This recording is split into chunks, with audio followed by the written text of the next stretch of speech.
Chapitre 8. Insuffisant, cadet Fitz Osterlen. Veuillez vous rasseoir. J'aimerais attirer votre attention sur le fait que le manque de connaissances concernant les batailles illustres et mémorables de l'histoire de sa propre nation est déjà en soi une faute pour tout patriote et bon citoyen. Mais dans le cas d'un futur officier, c'est tout simplement scandaleux. Je me permettrai encore une petite remarque, cadet Fitz Osterlen. Depuis 20 ans que j'enseigne dans cette école, je ne me rappelle pas un seul examen d'aptitude où ne serait tombée une question sur la bataille de Brenna. Toute lacune sur ce sujet annihilie presque toutes les chances de faire une carrière militaire. Mais enfin, quand on est baron, nul besoin d'être officier. On peut s'essayer à la politique ou à la diplomatie, ce que je vous souhaite sincèrement, cadet Fitz Osterlen. Quant à nous, messieurs, revenons à Breda. Cadet Puctamer.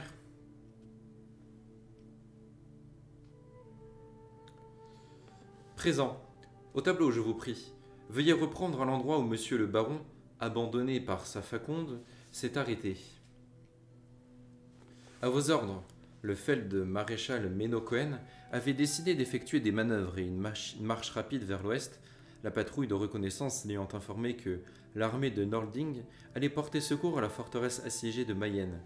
Le maréchal a décidé de barrer la route aux Nördling pour les contraindre à une bataille décisive. Pour ce faire, il a divisé les forces du groupe armé Centre. Il en a laissé une partie à Mayenne et il s'est dirigé en toute hâte avec les forces restantes vers...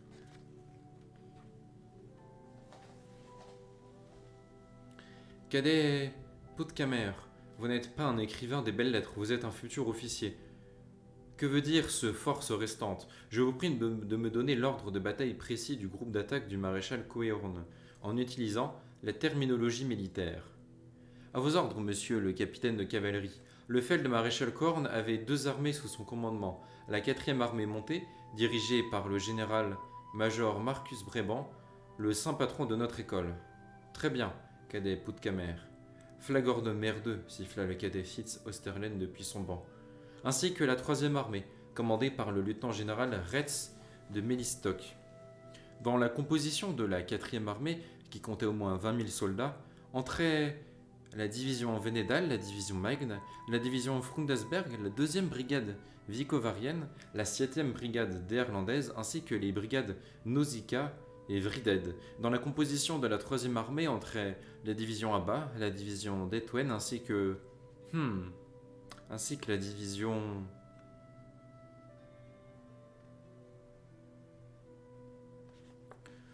La division Hardfen, affirma Julia Abertecamo. Si bien entendu, vous ne vous êtes pas emmêlé les pinceaux. Y avait-il un grand soleil d'argent sur leur gonfalon? Oui, colonel, confirma le chef de patrouille d'une voix ferme. Incontestablement. L'Erdfein, murmura Doué Tourneau. C'est curieux. Cela signifierait donc que parmi ces 3 colonnes, qui, d'après vos dires, marchent sur nous, il y aurait non seulement l'armée montée, mais aussi une partie de la 3e armée. Ah non, je n'y crois pas. Il faut que je voie ça de mes propres yeux. Capitaine, durant mon absence, vous prendrez le commandement de la bannière. Je vais ordonner qu'un officier de liaison soit dépêché auprès du colonel Pangrat. Mais, enfin, colonel, est-ce raisonnable d'aller en personne? Exécution. À vos ordres. C'est un projet très hasardeux, colonel, hurla le chef de patrouille pour couvrir le martèlement des sabots des chevaux lancés au galop. Nous pouvons tomber sur un détachement d'elfes. Cesse de parler, passe devant. Le détachement descendit le ravin au galop, traversa, en coup de vent, une vallée où serpentait un ruisseau, déboucha dans la forêt. Là, ils durent ralentir, gênés par les broussailles. En outre, il risquait à tout moment de tomber sur des patrouilles de reconnaissance ou des avant-postes, envoyés à n'en pas douter par les Nilfgaardiens. La patrouille des condottiers, il est vrai, arrivait sur l'ennemi par le flanc. Pas de front, mais les flancs étaient assurément protégés. L'affaire était donc hasardeuse à souhait. Mais Doué Tourneau aimait bien ce genre d'opération, et il ne se trouvait pas un seul soldat de toute la compagnie qu'il n'eût suivi, jusqu'en enfer même. C'est ici, dit le chef de patrouille. C'est cette tour. Julia Abete-Marco tourna la tête. La tour était penchée, en ruine, hérissée de flèches brissées, criblée de trous dans lesquels le vent d'ouest soufflait comme dans un chalumeau. On pouvait se demander qui avait construit cette tour-là, en plein désert et dans quelle intention. L'on voyait en revanche qu'elle avait été construite il y a fort longtemps. Ça ne risque pas de s'écrouler? Certainement pas, colonel. Au sein de la compagnie libre, parmi les condottiers, on ne disait jamais monsieur ni madame, on utilisait seulement les grades. Julia se hissa rapidement au sommet de la tour, pratiquement au pas de course. Le chef de patrouille ne la rejoignit qu'une minute plus tard, en soufflant comme un taureau couvrant une vache. Appuyé contre le parapet tordu, Doux et Tourneau scrutaient la colline à l'aide d'une lunette, tirant la langue et son beau petit derrière bien tendu vers l'arrière. À cette vue, le chef de patrouille frissonna d'excitation. Et on va pas recommencer comme la dernière fois. Mais il se maîtrisa rapidement. Ok, bon, ça va. Air Fain, sans aucun doute, dit Julia à Bété Carmo, en se passant la langue sur les lèvres. Je vois aussi les Néerlandais d'Elantra et des elfes de la brigade Vried, nos vieilles connaissances de Maribor et de Mayena, et puis les têtes de cadavres, la célèbre brigade Nausicaa. Je vois également les étendards, ornés de flammes de la division armée d'Eitwen et le drapeau blanc arborant l'aileron noir de la division Alba. Vous les nommez comme si c'était de véritables connaissances, bougonna le chef de patrouille. C'est impressionnant. J'ai terminé l'académie militaire, l'interrompit Doué Tourneau, et j'ai été promu au grade d'officier. Bon, j'ai vu ce que je voulais voir. Rentrons à la bannière. Les 4e et 3e régiments de cavalerie avancent sur nous, annonça Julia Bété Carmo. Je répète, tout le 4e régiment et sans doute aussi le 3e. J'ai vu s'élever un nuage de poussière dans le ciel, derrière les étendards.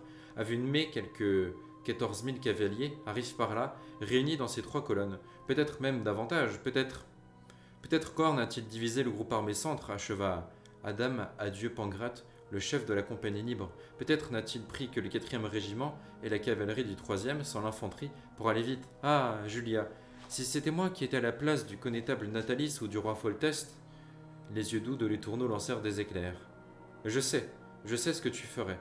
L'aurais-tu envoyé des coursiers? Évidemment. Natalis est un vieux routier, il se peut que demain... Peut-être, dit Adieu sans la laisser terminer. Et je pense même que oui. Presse ton cheval, Julia. Je veux te montrer quelque chose. Ils parcoururent quelques altées rapidement, laissant derrière eux le reste des soldats. À l'ouest, le soleil avait déjà presque atteint les montagnes. L'ombre des forêts et des prés assombrissait la colline, mais on y voyait suffisamment pour que, de là où il se trouvait, Doux et Tourneau devine ce que voulait lui montrer Adieu Pancrate. Adieu Pangrate, pardon. Et désolé vos oreilles, je rapproche juste le micro. Voilà. C'est ici, déclara-t-il en se levant sur ses étriers, confirmant les soupçons de Julia. C'est ici que j'entamerai demain la bataille, si c'était moi qui avais le commandement de l'armée. Et je crois que c'est pas toi qui l'as justement, hein. C'est un beau terrain, admit Julia Abete Marco. Régulier, dur, lisse. Il y a de la place pour se préparer. De ces monticules jusqu'à ces étangs là-bas, il y a bien quelques 3000. Cette colline, tiens, c'est l'endroit rêvé pour le commandement. Tu as tout à fait raison. Et là-bas, au milieu, tiens, regarde le lac ou l'étang en poisson qui scintille. On pourrait le mettre à profit. La rivière servirait aussi de frontière, elle n'est pas grande, mais elle est boueuse. Comment s'appelle cette petite rivière, Julia? Nous sommes passés par là hier, non? Tu te souviens? J'ai oublié. La chouclache, chla, pardon, je crois, ou quelque chose comme ça. Celui qui connaît bien les alentours peut aisément se représenter toute l'affaire. Pour les autres, en revanche, je préciserai que l'aile gauche de l'armée royale se déployait jusqu'à l'endroit où se trouve l'actuel hameau de Brenna. À l'époque de la bataille, il n'y avait là aucun village, car l'année précédente, les elfes écureuils l'avaient totalement réduit en cendres. C'est là précisément sur l'aile gauche que se trouvait le corps royal rédanien commandé par le comte de Ritter. Il comptait 8000 soldats d'infanterie et la crème de la cavalerie. Le gros des troupes royales se tenait près d'une colline, qu'on appela plus tard le Mont de Potence. Là-bas, sur la colline, stationnaient le roi Foltest et sa suite, ainsi que le connétable Jean Natalis. Grâce à ce poste d'observation en hauteur, il bénéficiait d'une vue imprenable sur tout le champ de bataille. C'est là qu'était regroupé le gros de notre armée, 11 000 vaillants soldats d'infanterie témériens et rédaniens, divisés en 4 grands carrés, protégés par une dizaine d'escadrons de cavaliers stationnés jusqu'à l'extrémité sud de l'étang doré, ainsi surnommé par la population locale. La formation centrale comportait en deuxième ligne un détachement de réserve, 3000 fantassins visiméens et mariboriens, dont le commandement était assuré par le voïvode Bronibor. Par ailleurs, depuis l'extrémité sud de l'étang Doré jusqu'au vivier situé dans un méandre de la petite rivière Chotla, sur une distance longue d'1 mille était positionnée l'aile droite de notre armée, composée des nains de la cohorte volontaire de Mahakam, 8 étendoirs de la cavalerie légère et le drapeau de la célèbre compagnie libre des condottiers. À sa tête, le condottière Adam Pagrat et le nain Barclès Els. En face, à une distance d'1 mille ou deux, dans un champ nu derrière la forêt, le maréchal de campagne Méno Corne avait aligné son armée nilfgaardienne. Ces hommes étaient si lourdement armés qu'ils formaient comme une muraille grise, régiment contre régiment, escadron contre escadron, à perte de vue.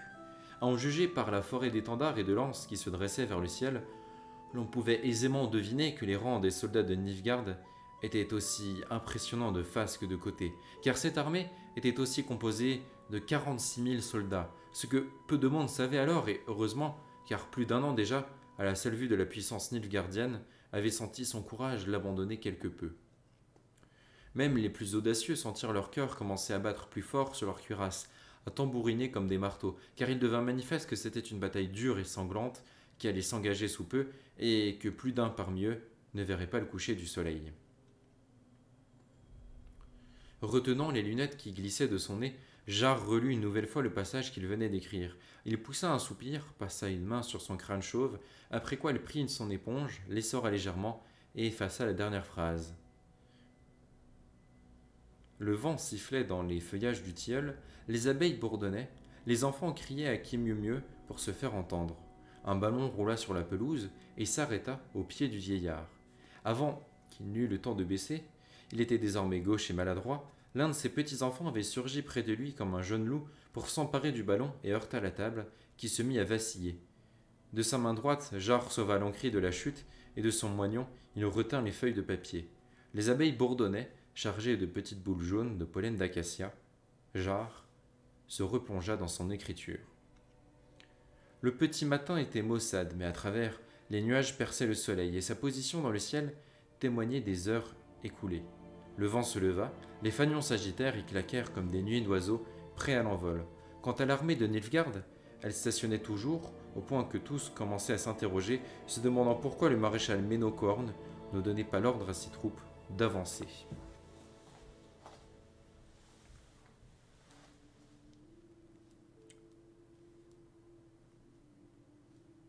Nilfgaard, qui est quand même une armée assez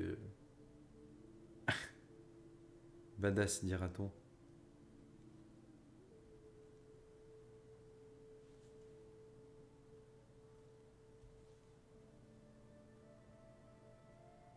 Hop, alors.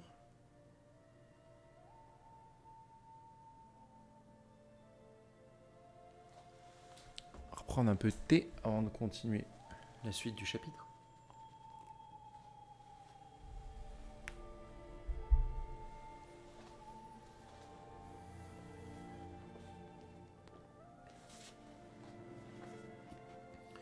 Méno Cohurne leva le nez de sa carte. Quand, me demandez-vous, quand donnerai-je l'ordre de commencer ? Personne n'osa se manifester. D'un œil vif, le maréchal Cohurne scruta ses officiers. Les plus tendus semblaient être ceux qui devaient rester à l'arrière. Elan Trahe, le commandant de la 7e brigade néerlandaise, et Kees van Loo de la brigade Nausicaa. Oeder de Winglat, l'aide de camp du maréchal, qui risquait encore moins que les autres de prendre une part active au combat, était lui aussi passablement nerveux. Ceux qui devaient attaquer les premiers paraissaient calmes. Pour tout dire, ils avaient plutôt l'air de s'ennuyer. Marcus Brabant Bayet, le lieutenant-général Retz de Mélistestock, avait le petit doigt dans l'oreille, le regard d'un tout instant, comme s'il s'attendait réellement à y trouver quelque chose qui fût digne d'attention. Ramon Tyrconnel, le jeune chef de la division Erdfein, sifflotait doucement, les yeux rivés sur un mystérieux point de l'horizon. Liam Ep Murmos, le chef de la division d'Etwen, feuilletait le livre de poésie dont il ne se séparait jamais. Quant à Tibor Eggebrak, de la division lourde des lanciers de l'Alba, il se grattait la nuque du bout de sa cravache. Nous lancerons l'attaque dès que les patrouilles seront de retour, déclara Cohorn. Ces collines au nord m'inquiètent, messieurs les officiers. Avant d'attaquer, je dois savoir ce qui se cache derrière. Lamar Flotte avait peur, terriblement peur. Il avait l'impression qu'une dizaine d'anguilles gluantes, couvertes de mucus puant, cherchaient obstinément à se frayer un passage dans ses entrailles pour retrouver la liberté. 1 heure auparavant, lorsque la patrouille avait pris les ordres et s'était mise en marche, Flotte, dans le secret de son âme, comptait que le froid matinal chasserait son angoisse, que la routine, le rituel habituel, le cérémonial dur et sec du service étoufferait sa peur. Il s'était leurré. À présent qu'1 heure déjà s'était écoulée et qu'il avait parcouru quelques 5000, se retrouvant loin, dangereusement loin des siens, maintenant qu'il avait pénétré très avant et fort imprudemment sur les territoires de l'ennemi, se trouvant redoutablement près du danger, alors seulement la peur montrait son vrai visage. Ils s'arrêtèrent à la lisière d'une forêt de pins, restant prudemment à l'abri des immenses genévriers qui poussaient en bordure. Devant eux, derrière une ceinture de petits sapins, s'étendait une large plaine, et des lambeaux de brume restaient accrochés aux pointes des herbes.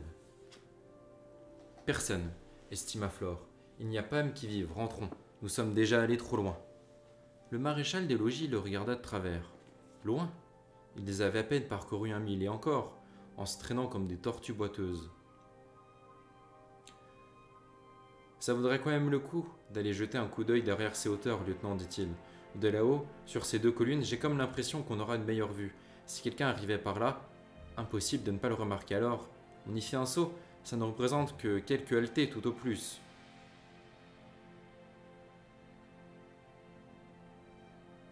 Quelques haltées, songea Flotte, complètement à découvert, visibles comme des œufs sur le plat dans une poêle. Les anguilles se tortillaient, cherchant violemment à quitter ses entrailles. Une au moins était sur la bonne voie. Flotte le sentait très nettement. J'ai entendu le cliquetis d'un éperon, le renaclement d'un cheval là-bas, au milieu de la verdure luxuriante, près des jeunes sapins sur le talus sablonneux. Quelque chose a bougé là-bas. Une silhouette ? Sommes-nous encerclés ? Une rumeur circulait dans le camp. Voici quelques jours, des condottiers de la compagnie libre avaient coincé dans un guet-apens un détachement de reconnaissance de la brigade Vried et avaient pris un vivant, un jeune elfe.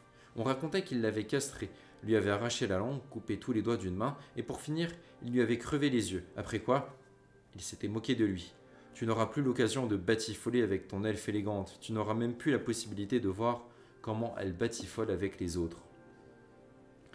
Eh bien, monsieur, demanda le maréchal des logis en se raclant la gorge, on fait un saut jusqu'à ces collines ? Lamar Flotte déglutit. Non, dit-il, nous n'avons pas de temps à perdre. Nous l'avons constaté, il n'y a pas d'ennemis ici. Nous devons aller en informer le commandement.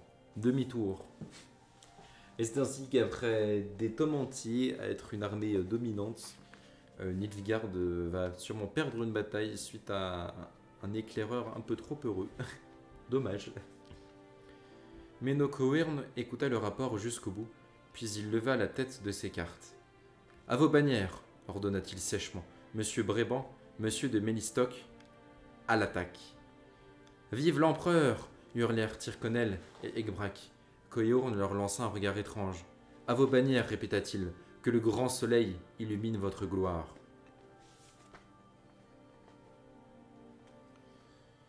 Milo van der Breck, un Oberas connu sous le nom de Rusty, officiait en tant que chirurgien de campagne. Respirant avec avidité, il emplit ses narines des odeurs d'iode, d'ammoniac, d'alcool, d'éther et d'élixir magique qui étaient suspendus à la bâche de la tente. Il voulait se rassasier de ce parfum tant il était encore sain, propre, non dénaturé et cliniquement stérile. Il savait qu'il ne le demeurerait pas longtemps. Il jeta un regard à sa table d'opération, pour le moment d'une blancheur immaculée, et un arsenal d'instruments métalliques bien alignés et d'une propreté impeccable, qui, dans la majesté froide et sinistre de la salle glaciale, inspirait le respect et la confiance. Près des instruments s'affairaient 3 femmes, qui constituaient son personnel. Enfin, c'est-à-dire ce que corrigea Rusty dans sa tête, une femme et 2 jeunes filles, ou plutôt une femme d'âge mûr, quoique jolie et ayant l'air jeune, et 2 enfants. La femme d'âge mûr était une magicienne guérisseuse, du nom de Marstry Sodergen, et les deux jeunes filles étaient des volontaires, Shani, une étudiante d'Oxenfurt, et Ayola, une prêtresse du temple de Ménitélé à Ellender. Ayola, qu'on connaît déjà bien sûr. Marty Sodergen, je la connais, songeait Rusty. J'ai déjà travaillé plus d'une fois avec cette élégante, un peu nymphomane et parfois hystérique, mais peu importe, tant que sa magie, des sortilèges d'anesthésie, de désinfection et d'hémostasie, est efficace. Ayola, une prêtresse ou plutôt une adepte, une jeune fille au physique banal et grossier, comme de la toile de laine, aux mains robustes de paysanne, des mains qui ne s'étaient pas abîmées car le temple lui avait évité le dur et sale labeur des champs. Mais malgré cela, ses origines restent faciles à deviner. Non, pour elle au fond, je ne m'inquiète pas. Ces mains de garçon, ce sont des mains sûres, dignes de confiance. Par ailleurs, les filles des temples faillissent rarement. Elles ne craquent pas dans les moments de désespoir, car elles cherchent un soutien, du côté de leur religion, dans leur foi mystique. C'est curieux, mais ça les aide. Il regarda la rousse Shani qui enfilait adroitement un fil chirurgical dans une aiguille tordue. Shani, une enfant des rues qui s'est retrouvée à l'université d'Oxenfurt grâce à sa soif d'apprendre et aux immenses sacrifices consentis par ses parents pour payer ses droits d'inscription. Une petite étudiante, une finaude, une joyeuse coquine. Que sait-elle faire? Enfiler des aiguilles? Poser des garrots? Tenir les écarteurs? Ah! Mais la vraie question est... Quand la petite étudiante rousse tombera-t-elle dans les pommes, laissant échapper les écarteurs et plongeant tête la première dans le ventre ouvert du patient allongé sur la table? Les gens sont si peu résistants, pensa-t-il. J'avais demandé qu'on m'envoie des petites elfes ou quelqu'un de ma race, mais non. Ils n'ont pas confiance. Du reste, ils ne me font pas confiance non plus. Je suis un Oberas, un non-humain, un étranger. Shani. Oui, monsieur Van der Beek. Non, Rusty, enfin, pour toi ce sera monsieur Rusty. Qu'est-ce que c'est que ça, Shani, et à quoi ça sert? Vous me faites passer un examen, monsieur Rusty? Réponds, ma fille. C'est un détache-tendon. Il sert à retirer la périostose en cas d'amputation, pour que celui-ci n'éclate pas sous les dents de la scie, pour obtenir une coupe nette et lisse. Vous êtes satisfait, j'ai réussi? Moins fort, jeune fille, moins fort. Étonnant, se dit-il. Nous sommes 4 médecins ici, et tous roux. C'est la fatalité ou quoi? Permettez-moi, dit-il d'un geste de la main. Sortons, jeune fille. Elles obéirent tous en rechignant, chacune à sa façon. Devant la tente était assis un petit groupe d'infirmiers, qui profitaient des dernières minutes d'une agréable oisiveté. Rusty leur lança un regard sévère et eut l'air pour vérifier qu'ils n'avaient pas bu. Le forgeron, un immense gaillard, s'affairait à sa table qui faisait penser à une planche de tortue, ordonnant les ustensiles qui serviraient à enlever aux blessés leur cuirasse, leur aubert ou leur aume cabossé. C'est une véritable boucherie qui va commencer là-bas d'un instant à l'autre, déclara le Oberas sans préambule en désignant le champ. Et l'instant d'après, les premiers blessés feront leur apparition. Chacun sait ce qu'il a à faire, connaît sa place et ses responsabilités. Si chacun sait ce qu'il a à faire, tout se passera correctement. C'est clair? Aucune des filles n'émit de commentaires. Là-bas, reprit Rusty, en tendant de nouveau les bras vers le champ, dans un instant, quelques 100 000 hommes vont se mettre à se blesser les uns les autres, de manière très recherchée. Nous sommes au total, en comptant les 2 autres hôpitaux, 12 médecins. Jamais nous ne parviendrons à venir en aide à tous ceux qui en auront besoin, pas même à un infime pourcentage. Personne, du reste, ne les compte. Mais nous les soignerons, car c'est là, et je m'excuse par avance pour cette banalité, notre raison d'être, aider ceux qui en ont besoin. Nous en secourrons donc autant qu'il nous sera possible de le faire. Cette fois encore, personne ne fit de commentaire. Rusty se retourna. Nous ne parviendrons pas à en faire beaucoup plus que ce que nos forces nous permettront de faire, ajouta-t-il d'une voix plus basse et plus chaleureuse. Mais du moins, nous évertuerons à ne pas en faire moins. Ça, c'est du discours d'encouragement.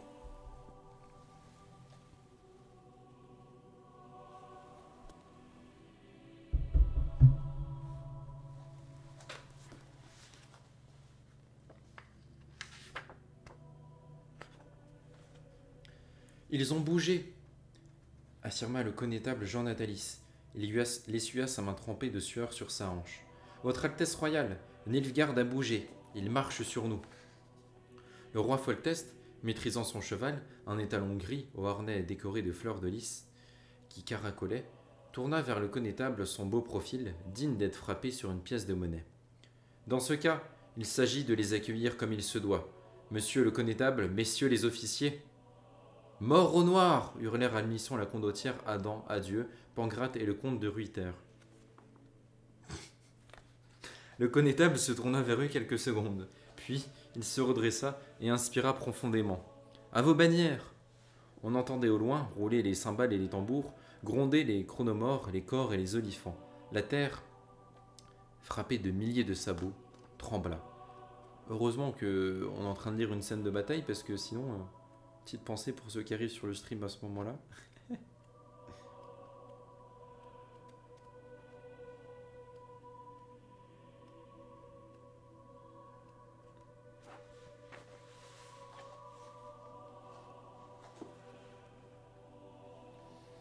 Maintenant, intervint Andy Bibervelt, un Oberat, l'aîné du camp, en dégageant ses chevaux de son oreille en pointe. Ça va commencer d'un moment à l'autre. Tara Hildebrand, Didi Hofmer, dit le houblonnier, et les autres qui s'étaient rassemblés autour du voiturier hochèrent la tête. Ils avaient eux aussi entendu le grondement sourd et monotone des sabots en provenance de la colline et de la forêt. Ils avaient entendu les cris et les rugissements semblables au vrombissement des bourdons qui montaient. Ils sentaient la terre trembler. Le bourdonnement s'accrut brusquement, montant d'un ton.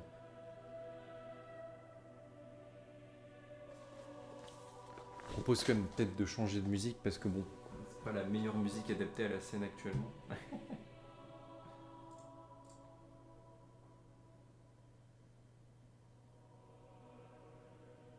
Alors.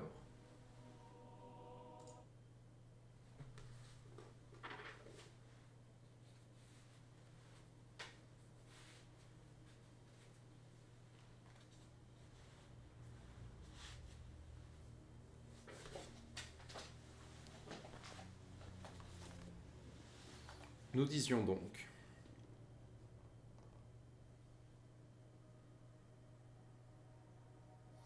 Ils avaient eux aussi entendu le grondement sourd et monotone des sabots en provenance de la colline et de la forêt. Ils avaient entendu les cris et les rugissements semblables au vrombissement des bourdons qui montaient. Ils sentaient la terre trembler. Le bourdonnement s'accrut brusquement, montant d'un ton. La première salve des archers. Andy Bibervelt avait de l'expérience, il avait vu ou plutôt entendu plus d'une bataille. Il va y en avoir une autre. Il avait raison. Et maintenant, ils vont s'affronter. Mais nous cocher sous les voitures, proposa William Hardebottom, surnommé Pelototte, qui trépignait nerveusement. Je vous le dis. Bibervelt et les autres Borats le regardèrent avec compassion. Sous les voitures, pour quoi faire? Près d'un quart de mille les séparait du champ de bataille, et même s'ils faisaient une incursion jusqu'ici à l'arrière, ce n'était pas en se mettant sous une voiture qu'ils sauveraient leur peau. Les rugissements et le fracas s'amplifièrent. Maintenant, estima Andy Bibervelt. Une fois de plus, il avait raison. De derrière la colline et la forêt, à une distance d'un quart de mille, au milieu des rugissements et du fracas soudain des fers qui s'entrechoquaient, leur parvint un son distinct, macabre, qui leur fit dresser les cheveux sur la tête. Un grognement terrifiant, désespéré, sauvage, pareil au cri d'un cochon qu'on égorge. La cavalerie. Bibervelt se passa la langue sur les lèvres. La cavalerie s'empale sur les lances. On se demande bien ce qu'ont fait les chevaux, fils de salaud. Anona Pelototte est devenu blême.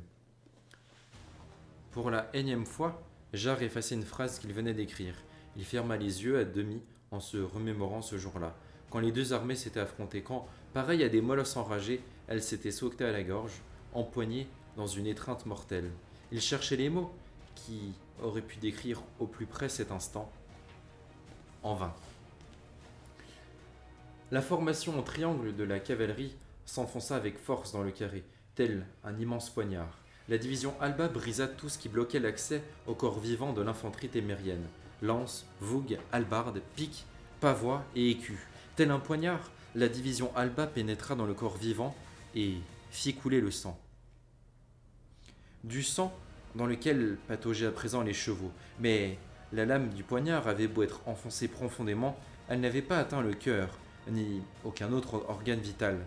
Le triangle de la division Alba, au lieu de broyer et de démembrer le carré témérien, avait foncé au milieu des fantassins et se retrouvait désormais bloqué, pris au piège dans la masse élastique et épaisse comme la poix des fantassins. Au début, la situation n'avait rien d'alarmant. Le front et les flancs du triangle étaient formés de l'élite des cavaliers en armes lourdes. Les lames et les fers des lansquenets ricochaient sur les pavois, et les tôles des cuirasses comme le marteau sur l'enclume. Impossible également d'atteindre les montures soigneusement bardées, et même si, malgré tout, il arrivait qu'un soldat en armure tombe de cheval, ou avec son cheval, les épées haches maillotin et Morgenstern des cavaliers mettaient à bas par rang entier les fantassins qui les attaquaient. Pris dans la cohue, le triangle s'ébranla et s'enfonça davantage encore. Alba, Alba en avant, vive l'empereur! Le jeune lieutenant Devlim Ep Mera entendit le cri du chef Ekbrak par-dessus les cliquetis, les rugissements, les hurlements et les hennissements. Ils avançaient, assénant des coups, cognant, frappant. Des clapotements, crissements, grincements, crépitements s'échappaient de sous les sabots des chevaux qui ringambaient en poussant des cris perçants. Alba! Le triangle chargea de nouveau. Les Lansquenets, qui étaient en sang et avaient subi de lourdes pertes, ne cédèrent pas pour autant. Ils attaquèrent et enserrèrent l'ennemi comme entre des tenailles. On entendit des crépitements. Sous les coups des hallebardes, des bardiches et des fléaux-guerriers, les soldats cuirassés de la première ligne se brisèrent et s'affaissèrent. Piqués par les pertusianes et les armes d'ast, renversés de leur selle par les pointes des guisarmes et des épieux, frappés sans pitié par les fouets et les massues, les cavaliers de la division Alba commencèrent à tomber. Emprisonnés dans le carré des fantassins, le triangle qui, quelques instants plus tôt, était encore menaçant, n'était plus qu'un fer émolu dans un organisme vivant, un stalactique de glace dans la paume d'un paysan. Vive la Témérie! Pour le roi, les gars! À l'attaque des Noirs! Mais les Lansquenets avaient aussi du mal à faire face. L'Alba ne se laissait pas disloquer. Les épées et les haches se levaient et s'abattaient, frappaient et cognaient. Chaque fois qu'un cavalier tombait de cheval, l'infanterie le payait durement de son sang. Atteint à travers une fente de sa cuirasse par la laine fine comme un poinçon d'une lance, le chef Ekbrak poussa un cri et vacilla sur sa selle. Avant qu'on ait pu lui porter secours, un fléau guerrier le heurta violemment, le faisant basculer à terre. Les fantassins firent un cercle autour de lui. L'étendard arborant un aileron noir au péricium doré sur la poitrine tangua et tomba. Les hommes cuirassés, parmi lesquels le jeune lieutenant David Epmera, se précipitèrent dans la direction opposée, cognant, fauchant, piétinant, hurlant. J'aimerais savoir, se demandait David Epmera, ici en arrachant son épée du crâne d'un lansquenet témérien, là en repoussant d'un large coup de la lame édentée d'une guisarme pointée sur lui. J'aimerais savoir à quoi sert tout ça, à quoi rime cette guerre, qui tire les ficelles. C'est alors que se réunit la convention des grandes maîtresses. Nos vénérables maîtres, dont le souvenir restera toujours présent dans nos mémoires, car les grandes maîtresses de la première loge avaient décidé. Adepte Abonde, tu n'as pas bien appris ta leçon, c'est insuffisant. Assieds-toi.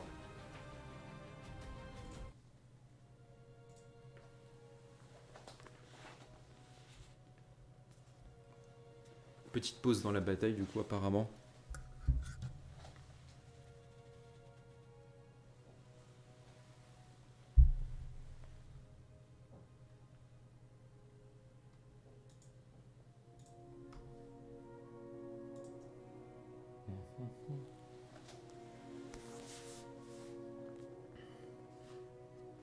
Mais j'ai travaillé, vraiment. Assieds-toi. Par le diable, quel besoin avons-nous d'apprendre ces histoires anciennes, grommela Abond en s'asseyant. Qui s'intéresse aujourd'hui? Et quelle utilité? Silence. Adepte Nimue? Présente, madame. Connais Nimue. Ça, je le vois. Connais-tu la réponse à la question? Si tu ne la connais pas, assieds-toi et ne me fais pas perdre mon temps. Je la connais. Je t'écoute. Donc, les chroniques nous apprennent que la convention des grandes maîtresses s'est réunie au château des Montchauves pour décider de quelle manière mettre fin à la guerre néfaste qui opposait l'empereur du Sud aux puissances nordiques. La vénérable mère Assir, sainte martyre, suggéra que les puissances ennemies ne cesseraient de se battre tant qu'elles n'auraient pas subi d'énormes pertes. La vénérable mère Philippa, sainte martyre, répondit alors Offrons-leur une bataille immense et sanglante, terrible et cruelle. Provoquons-la, qu'au cours de cette bataille coule le sang de l'armée impériale et des troupes royales. Alors nous, la Grande Loge, les contraindrons à conclure la paix. C'est ainsi que les choses se sont passées. Les vénérables maires ont fait en sorte que la bataille ait lieu à Brenna, et les souverains ont dû conclure la paix de Cintra. Ça c'est cocasse quand même. Très bien, adepte Nimue. Je t'aurais mis une excellente note sans ce petit donc au début de ton récit. On ne commence jamais une phrase par donc. Assieds-toi. Et maintenant, nous allons reparler de la paix de Cintra. Et qui l'eût cru? La sonnerie retentit. C'était l'heure de la pause. Mais les adeptes ne réagirent pas immédiatement avec des cris en faisant claquer leurs pupitres. Elles gardaient le silence et affichaient un calme digne et distingué. Elles n'étaient plus des gamines de maternelle. Elles étaient la 3e classe. Elles avaient 14 ans. Elles devaient donc se montrer responsables. Bonsoir à tous, bonsoir Medma. Comment vas-tu? Bienvenue à toi, j'espère que tu vas bien. Bienvenue parmi nous sur ce live. Installe-toi, prends un petit plaid, un petit thé et profite de la lecture avec nous.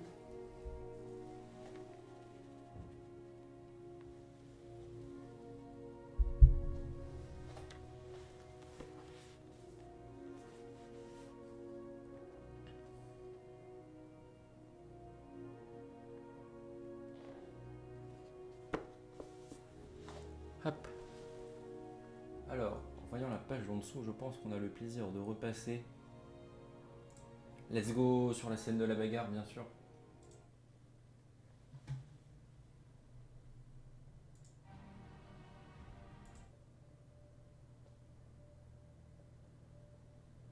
C'est une musique de bagarre.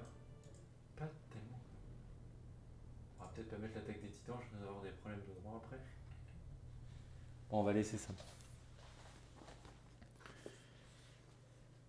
Rusty évalua l'état du premier blessé qui venait de souiller de son sang le blanc immaculé de la table. Bon, il n'y a pas grand-chose à ajouter. L'os fémoral est broyé, l'artère est épargnée, sinon c'est un cadavre qu'on nous aurait amené. Ça ressemble à un coup de hache. L'aile dure de la selle a agi comme le bilot du bûcheron. Regardez, je vous prie. Shani et Ayola se penchèrent. Rusty se frotta les mains. Comme je l'ai dit, il n'y a rien à ajouter. On ne peut qu'enlever. Au travail, Ayola fait un garrot bien serré. Shani le couteau, non, celui à 2 tranchants, pour l'amputation. Anxieux, le blessé ne quittait pas leurs mains des yeux. Il suivait attentivement tous leurs mouvements. On aurait dit un animal effrayé, pris au piège. En même temps, il va se faire amputer, donc je comprends que... Marty, si je puis te demander un peu de magie... Le Beras fit un signe de tête et se pencha au-dessus du patient de manière à obstruer son champ de vision. « Je vais t'amputer, fils. »« Non, non !» s'épouvna le blessé en agitant la tête dans tous les sens et en tentant de s'échapper aux mains de Marty Storygren. « Je ne veux pas. Si je ne t'ampute pas, tu mourras. Je préfère mourir. » Sous l'influence de la magie de la guérison, le blessé parlait de plus en plus lentement. « Je préfère mourir plutôt qu'être infirme. Laissez-moi mourir, je vous en prie. » Je ne peux pas.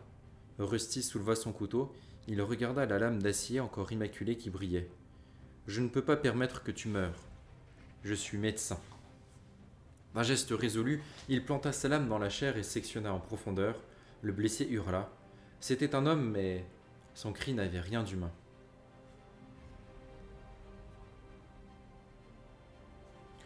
L'estafette tira si fort sur les rênes de son cheval que de l'herbe jaillit de sous ses sabots. 2 adjudants agrippèrent la bride et immobilisèrent le destrier écumant. L'estafette sauta à bas de sa monture. « Qui t'envoie » s'écria Jean Natalis. « Monsieur de Ruité, cracha l'estafette, nous avons arrêté les Noirs, mais nous avons subi de lourdes pertes. Monsieur de Ruité demande du renfort. »« Il n'y a pas de renfort, répondit le connétable après un instant de silence. Vous devez résister. Il le faut. Et ici, regardez, mesdames, la belle conséquence d'un coup dans le ventre, expliquait Rusty. On aurait dit un collectionneur faisant admirer ses trésors. Quelqu'un a commencé le travail à notre place en procédant sur le malheureux à une lapotromie d'amateur. Heureusement qu'on l'a porté en faisant bien attention, aucun de ses principaux organes n'a été semé en route. Du moins, je le présume. Qu'en penses-tu, Shani? Allons, jeune fille, pourquoi fais-tu cette mine? Tu ne connaissais les hommes que de l'extérieur jusqu'à maintenant. Les intestins sont abîmés, monsieur Rusty. Diagnostic aussi pertinent qu'évident. Inutile même de regarder, il suffit de renifler. Ayola, un fichu. Marty, il y a toujours trop de sang ici, sois gentille. Fais-nous encore profiter de ta précieuse magie. Shani, à la pince. Éponge, tu vois bien que ça coule. Ayola, le couteau. Qui va gagner demanda soudain le blessé. Il était tout à fait conscient, même s'il bafouillait un peu et ne cessait de rouler ses yeux écarquillés. Dites. Qui va gagner? Fils, dit Rusty, en se penchant sur la plaie ouverte de son ventre, sanglante et palpitante. Crois-moi bien, c'est la dernière chose dont je me préoccuperais si j'étais à ta place.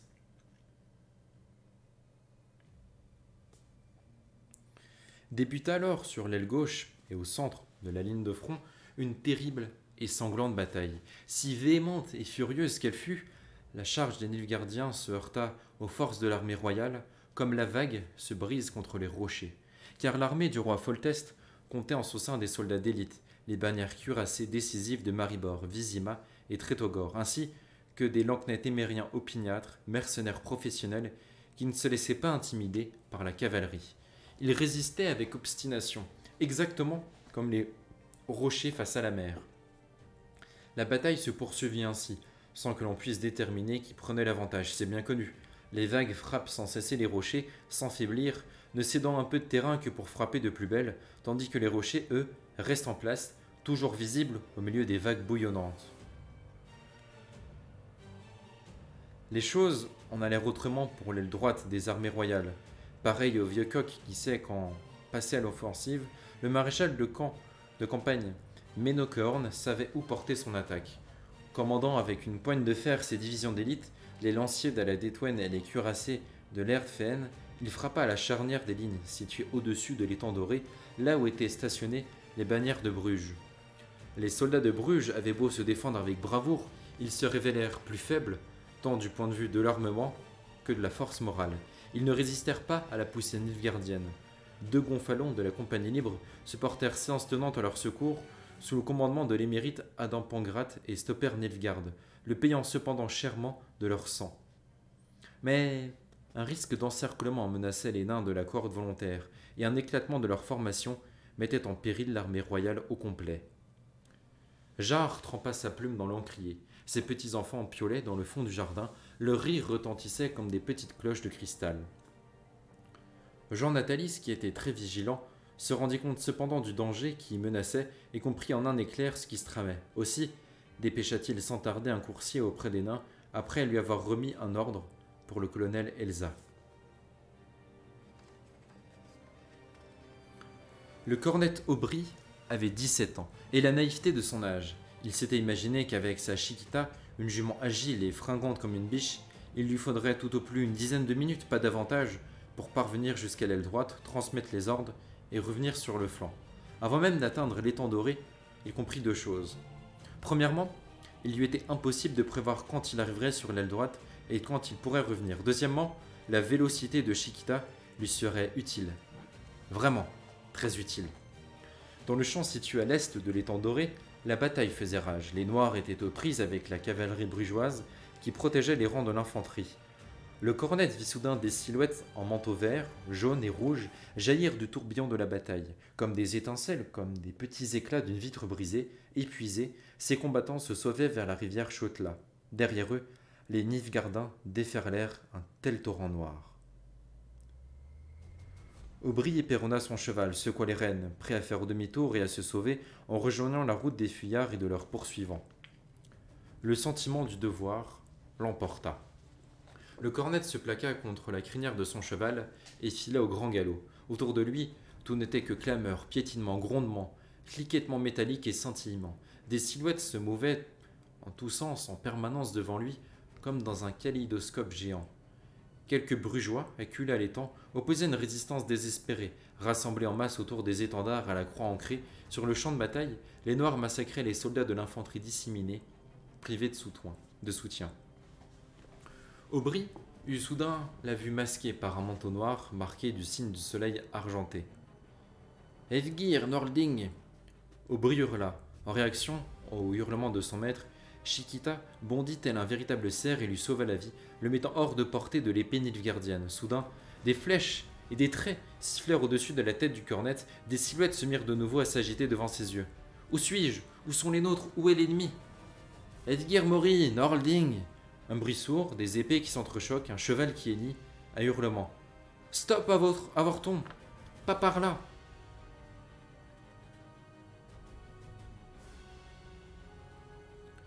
Une voix de femme, une femme sur un étalon maureau en armure, les cheveux épars et le visage couvert de taches de sang, en compagnie de cavaliers cuirassés. Qui es-tu donc? Demanda la femme en s'essuyant le sang du poing dans lequel elle tenait son épée. Cornet Aubry, adjudant-chef du connétable Natalis. J'ai des ordres pour le colonel Pangrat et pour Elsa. Tu n'as aucune chance d'arriver jusqu'à Adieu. Allons plutôt rejoindre les nains. Au fait, je suis Julia Abete Marco. À cheval par la peste, il nous encercle au triple galop. Il n'eut pas le temps de protester. Du reste, il n'aurait eu aucune raison de le faire. Après une course effrénée de plusieurs minutes, il vit émerger de la poussière une masse de fantassins à un carré encaparsonné comme une tortue d'un mur de pavois, hérissé de lances comme un coussin d'aiguille. Un immense étendard doré sur lequel figuraient des marteaux croisés flottait au-dessus du carré, ainsi qu'une pique arborant des queues de cheval et des crânes humains. Pareil au chien qui tiraille le grand-père agitant son bâton, les nilfgaardiens fonçaient sur le carré en reculant aussitôt. C'était la division Hardfearn, reconnaissable entre toutes grâce à l'énorme soleil brodé sur le manteau de ses soldats. En avant, la compagnie libre, hurla la femme en faisant de grands moulinets avec son épée. Méritons notre solde. Les cavaliers, et avec eux le cornet Aubry, se jetèrent sur les nilfgaardiens. L'affrontement ne dura que quelques instants, mais il fut terrible. Puis le mur de pavois s'ouvrit devant eux. Ils se retrouvèrent à l'intérieur du carré, pressés, au milieu des nains haubert, bassinets, aux casques à pointe, des soldats de l'infanterie rédanienne, de la cavalerie légère brugoise et des condottiers encuirassés. Le tirant par le bras, Julia Abete Marco, doux et tourneau comme venait seulement de le comprendre Aubry, le mena devant un nain pansu au casque orné d'une aigrette rouge qui montait gauchement un cheval bardé nilfgaardien sur lequel il s'était hissé, se servant des harçons de la selle de lancier pour pouvoir regarder par-dessus les têtes des fantassins. Colonel Barclay Else. Le nain agita son aigrette, remarquant avec une satisfaction évidente le sang dont était maculée la cornette et sa jument. Aubry rougit, malgré lui. C'était le sang des nilfgaardiens que les condottières avaient fauché juste à côté de lui. Lui-même n'avait pas eu le temps de dégainer son épée. Cornet Aubry, le fils d'Anselme Aubry, son fils cadet. Ah, je connais ton père. Quel message m'apportes-tu de la part de Natalis et de Foltest? Le centre de formation est menacé de rupture. Monsieur le connétable ordonne que la corde volontaire batte en retraite au plus vite, recule vers l'Ertan doré et la rivière Chotla, qu'elle vienne soutenir.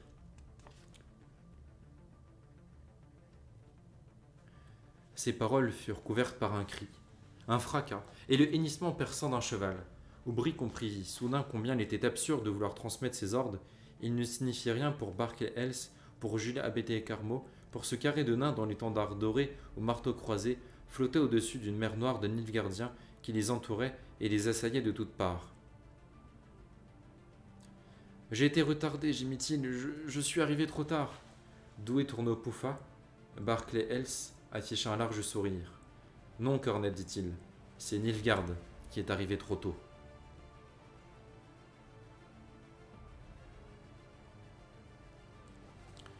Je vous félicite, mesdames, pour la résection réussite du petit du gros intestin, la splénoctomie et la suture du foie.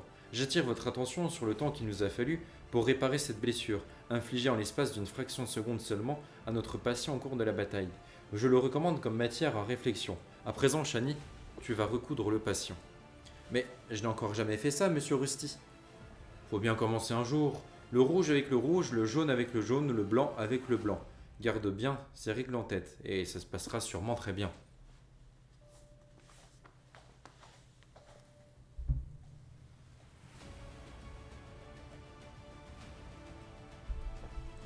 Du coup, est-ce que c'est vraiment comme ça que ça va se terminer? La bagarre, juste les magiciennes qui ordonnent une immense bataille entre tout le monde, et puis fin.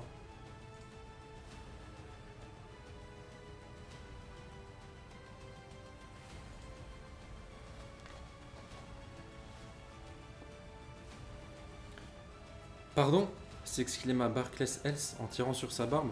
Qu'est-ce que tu racontes, Cornette, fils cadet d'Anselm Aubry? Et tu t'imagines qu'on fait quoi ici? Qu'on se tourne le pouce? Nous n'avons même pas tremblé sous la pression, putain de sa mère. Nous n'avons pas cédé d'un pouce. Ce n'est pas notre faute si ceux de Bruges n'ont pas résisté. Mais les ordres... Je me les mets où je pense, les ordres. Si nous ne colmatons pas la brèche sur la Douai Tourneau pour surmonter le vacarme, les Noirs vont briser le front. Ils vont briser le front. Fais-moi passer, Barclay. Je vais frapper. Je vais passer au travers. Ils vous auront massacré avant que vous y atteint les temps. Vous mourrez bêtement. Que proposes-tu, alors? Le nain pesta, arracha son aume et le jeta par terre. Ses yeux, injectés de sang, luisaient d'un éclat sauvage, terrifiant.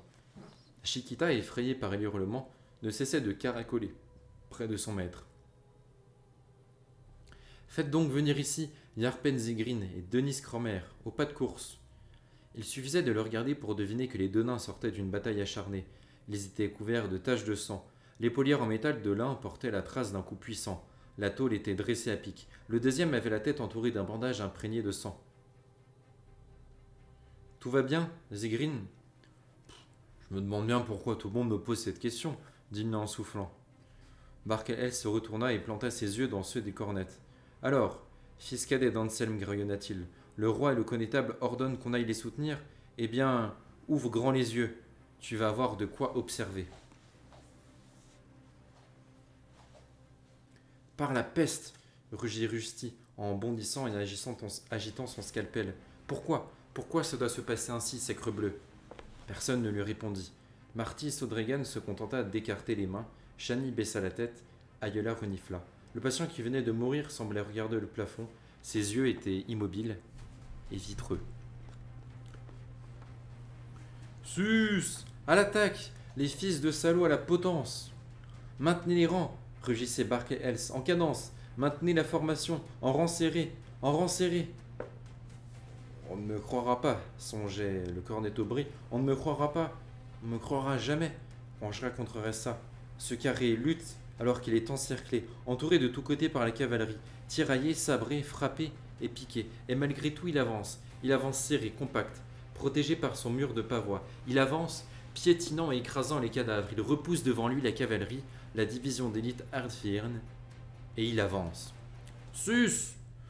En cadence, belégait Barclay Else. Maintenez la formation, chantez, putain, chantez notre chant. En avant, Mahakam!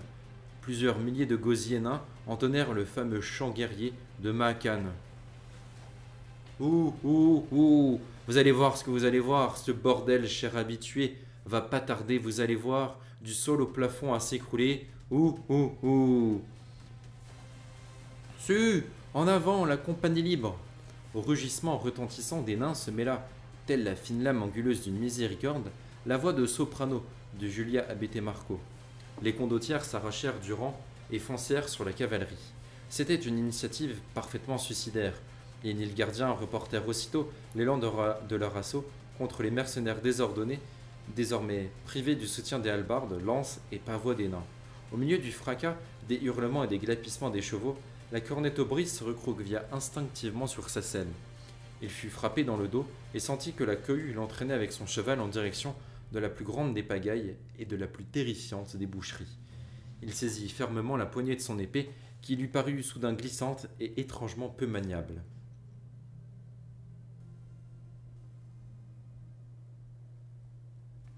Un instant plus tard, poussé en avant de la ligne des pavois, il se mit à cogner autour de lui et à brailler comme un damné. Il entendit le cri sauvage de Douai Tourneau. « Encore une fois! Encore un effort! Tenez bon les gars, pour les ducats dorés comme le soleil! À moi, la compagnie libre !» Un cavalier nilgardien dépourvu de son aume pénétra la ligne, debout sur ses étriers. D'un coup terrible de sa hache de guerre, il mit à terre un nain en même temps que son pavois, brisa la tête d'un autre. Aubry se retourna sur sa selle et le frappa à l'aide de son épée, emportant une bonne partie du scalp de Nilfgaardien. Ce dernier tomba à terre. Au même moment, Aubry fut lui aussi touché à la tête et tomba de sa selle. La cohue était telle qu'il ne toucha pas le sol immédiatement. Il resta suspendu quelques secondes entre le ciel, la terre et les flancs de 2 chevaux à pousser des cris perçants. Jamais il n'avait eu aussi peur de sa vie. Heureusement, il n'eut pas le temps de goûter à la douleur. Lorsqu'il heurta le sol, Des sabots ferrés lui écrasèrent le crâne, presque instantanément. «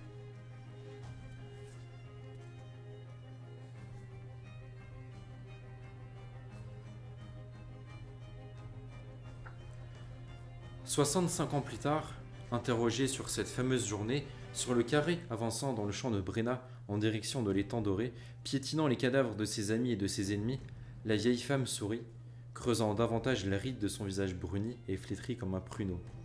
Agacée ou peut-être faisant simplement mine de l'être, elle agitait sa main osseuse, tremblante et monstrueusement déformée par l'arthrite. Aucune des parties ne pouvait prendre le dessus. Nous étions au centre du cercle, eux à l'extérieur. Et nous entretions, tout bêtement. Ils nous attaquaient, nous les attaquions. Eh oui, eux contre nous contre eux. Elle fut prise d'une quinte de toux qu'elle eut du mal à maîtriser. Les gens de l'assistance qui se trouvaient tout près d'elle virent des larmes se frayer un grand chemin parmi les rides et les vieilles cicatrices dont ses joues étaient marquées. Ils étaient aussi courageux que nous, marmonna la petite vieille, celle qui fut jadis Julia Abete Marco, le doux étourneau de la compagnie libre des condottières. Eh, nous étions pareillement courageux, nous autant qu'eux. La petite vieille se tut. Un long moment. Personne n'osait l'encourager à poursuivre. Elle souriait, tandis qu'elle se remémorait ses souvenirs. La gloire passée. Les visages de ceux qui étaient tombés dignement et qui s'estompaient dans la brume de l'oubli. Les visages de ceux qui avaient survécu dignement pour être lâchement achevés ensuite par l'alcool, la drogue ou la tuberculose. Nous étions pareillement courageux, acheva Julia Abete Marco. Aucun camp n'aurait pu l'être davantage, mais nous avons réussi à l'être une minute de plus.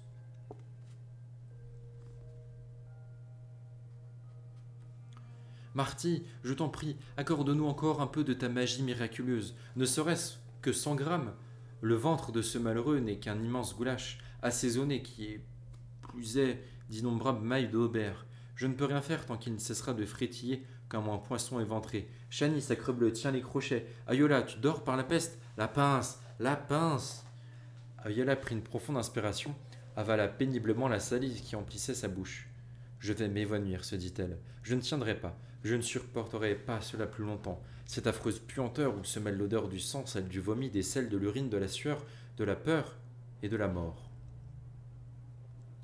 Je ne supporterai pas une minute de plus ces cris ininterrompus, ces beuglements, ces mains poisseuses ensanglantées qui s'agrippent à moi comme si j'étais leur planche de salut, leur refuge, leur vie.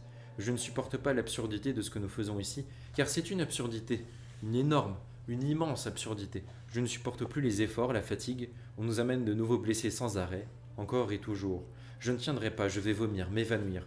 Ce sera la honte pour moi.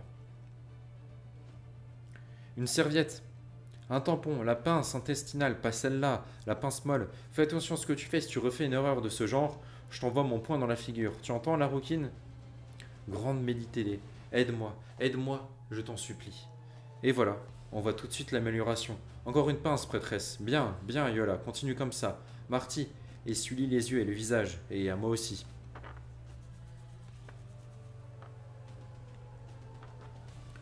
D'où provient cette douleur? Songeait le connétable Jean Natalis. Qu'est-ce qui me fait souffrir ainsi? Ah, mes poings. Je les serre trop fort. Portons-leur le coup de grâce, s'écria Kees Van Loo en se frottant les mains. Achevons-les, monsieur le maréchal. Leur ligne est en train d'éclater. Attaquons sans tarder. Par le grand soleil, ils vont céder, s'effondrer, et ce sera la déroute.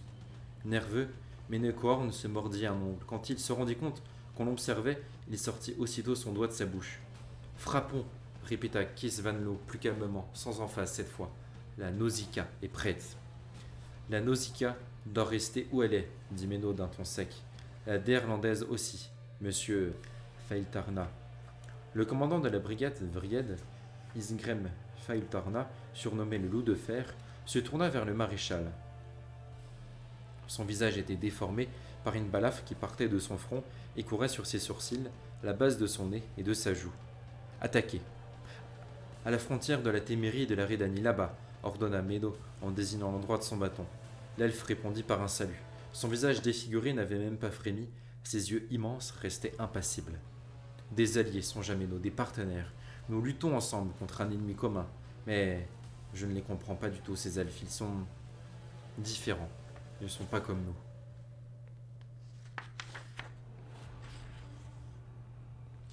C'est curieux. Rusty voulut s'essuyer le visage à l'aide de son avant-bras, mais lui aussi était couvert de sang. Ayola s'empressa de l'aider. C'est curieux, répéta le chirurgien en désignant le patient. Il a été touché par une fourche, une espèce de guisarme à deux dents. L'une des dents a transpercé le cœur. Tenez, regardez, le ventricule perforé. L'aorte est presque détachée, et pourtant, il respirait encore il y a un instant. Malgré sa blessure mortelle, il a survécu jusqu'à ce qu'on l'installe sur cette table. Vous voulez dire qu'il est mort demanda d'une voix lugubre un volontaire de la cavalerie légère. Nous l'avons ramené en vain du champ de bataille. Ce n'est jamais en vain, répliqua Rusty sans baisser le regard. Et pour répondre à votre première question, oui, malheureusement, il est mort. Exitus, emmenez-le. Hé, par la peste, jetez un coup d'œil, les filles. Marty, Sordegan, Shani et Ayola se penchèrent sur le cadavre. Rusty tira sur la paupière du mort.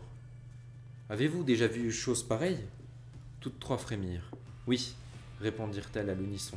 Elles se regardèrent comme légèrement surprises. Moi aussi, dit Rusty. C'est un sorceleur, un mutant. Cela expliquerait pourquoi il a tenu si longtemps. C'était votre compagnon d'armes, messieurs, ou bien vous l'avez amené par hasard? C'était notre ami, monsieur le carabin, confirma d'une voix sinistre un deuxième volontaire, un estafier à la tête bandée. Il faisait partie de notre escadron. C'était un volontaire comme nous. Ah, un véritable maître à l'épée. Il s'appelait Cohen. Et il était sorceleur? Oui, mais sinon c'était un homme bien. Ah, quel dommage, soupira Rusty en voyant 4 soldats qui apportaient, sur un manteau dégoulinant de sang, un nouveau blessé très jeune, en jugé par sa voix fluette. J'aurais volontiers procédé à la dissection de ce sorceleur, qui sinon était un homme bien. J'en brûle d'envie. Je pourrais écrire un mémoire si je jetais un coup d'œil à l'intérieur, mais je n'ai pas le temps. Enlevez-moi ce cadavre de la table. Shani, de l'eau. Marty, désinfection. Ayola, donne. Et la jeune fille, tu caches encore tes larmes? Qu'est-ce qu'il y a cette fois? Rien, monsieur Rusty, rien. Ça va aller maintenant.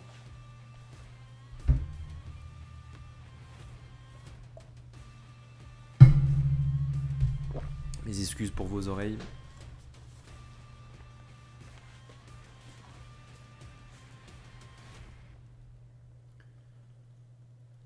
J'ai comme la sensation d'avoir été floué, répéta Triss Merigold.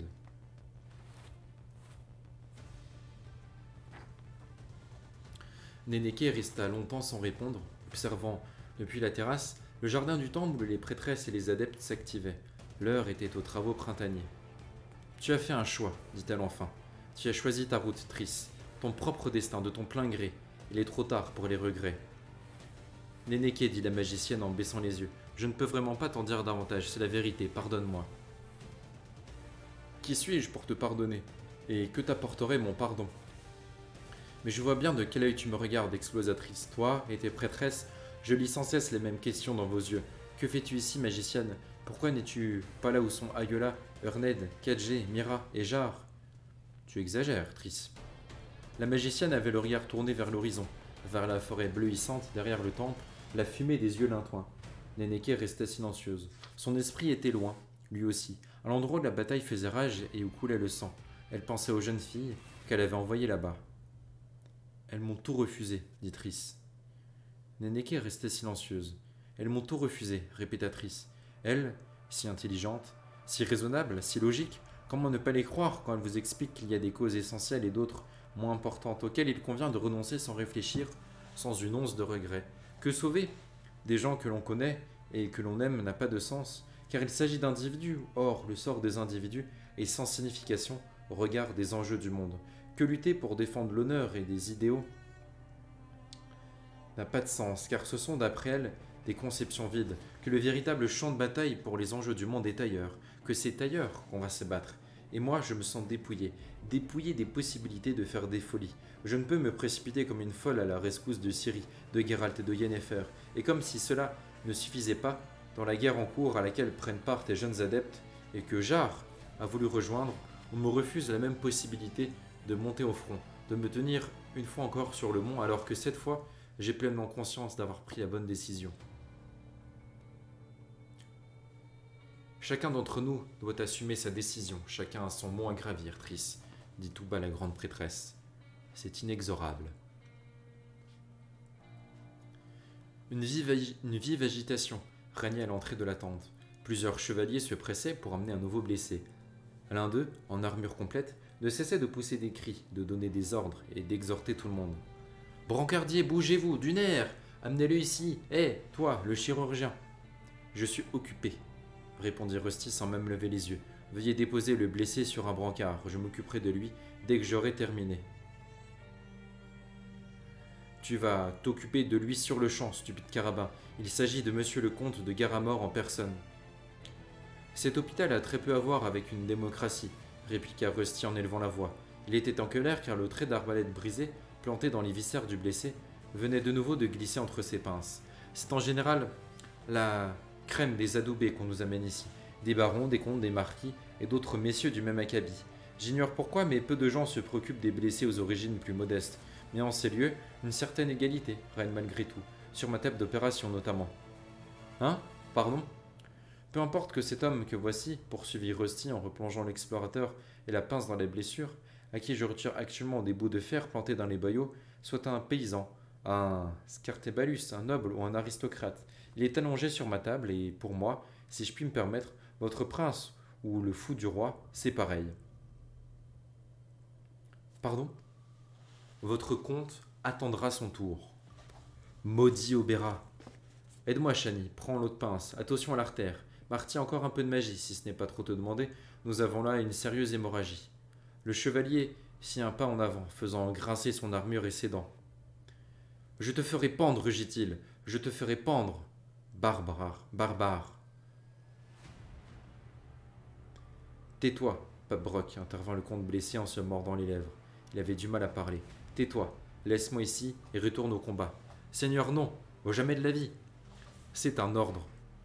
De derrière les bâches de la tente lui parvenait le fracas de ses armes, le renaclement des chevaux ainsi que des cris sauvages. Dans l'hôpital militaire, les blessés hurlaient sur tous les tons. Regardez, je vous prie. Rusty souleva la pince, faisant admirer la belle écharde, le trait brisé qu'il avait enfin réussi à enlever. Cette merveille était fabriquée par un artisan qui, grâce à son talent, a pu entretenir une famille nombreuse, contribuant par ailleurs au développement de la production locale et donc au bien-être et au bonheur en général. Et imagine que ce petit bijou, qui s'accroche merveilleusement aux viscères humains, est très certainement protégé par un brevet. Vive le progrès! Il abandonna négligemment le fer ensanglanté dans un seau, jeta un regard au blessé qui avait perdu connaissance au cours de l'opération. Recousez-le et emmenez-le, dit-il en désignant le soldat inconscient, d'un signe de tête. S'il a de la chance, il survivra. Amenez-moi le suivant sur la liste, celui de la tête esquintée. Celui-là a cédé sa place, annonça Marty Sodegraine d'une voix tranquille, juste à l'instant. Rusty se contenta d'inspirer et d'expirer. Tout commentaire était superflu. Il s'éloigna de la table, s'approcha du comte blessé. Il avait les mains pleines de sang, sa blouse aussi en était maculée, comme celle d'un boucher. Daniel Etcheverry, le comte de Garamor, qui avait jusque-là gardé une contenance, se mit à hurler comme un loup. Avant qu'il se décroche la mâchoire, Chani lui fora rapidement entre les dents un morceau de bois de tilleul.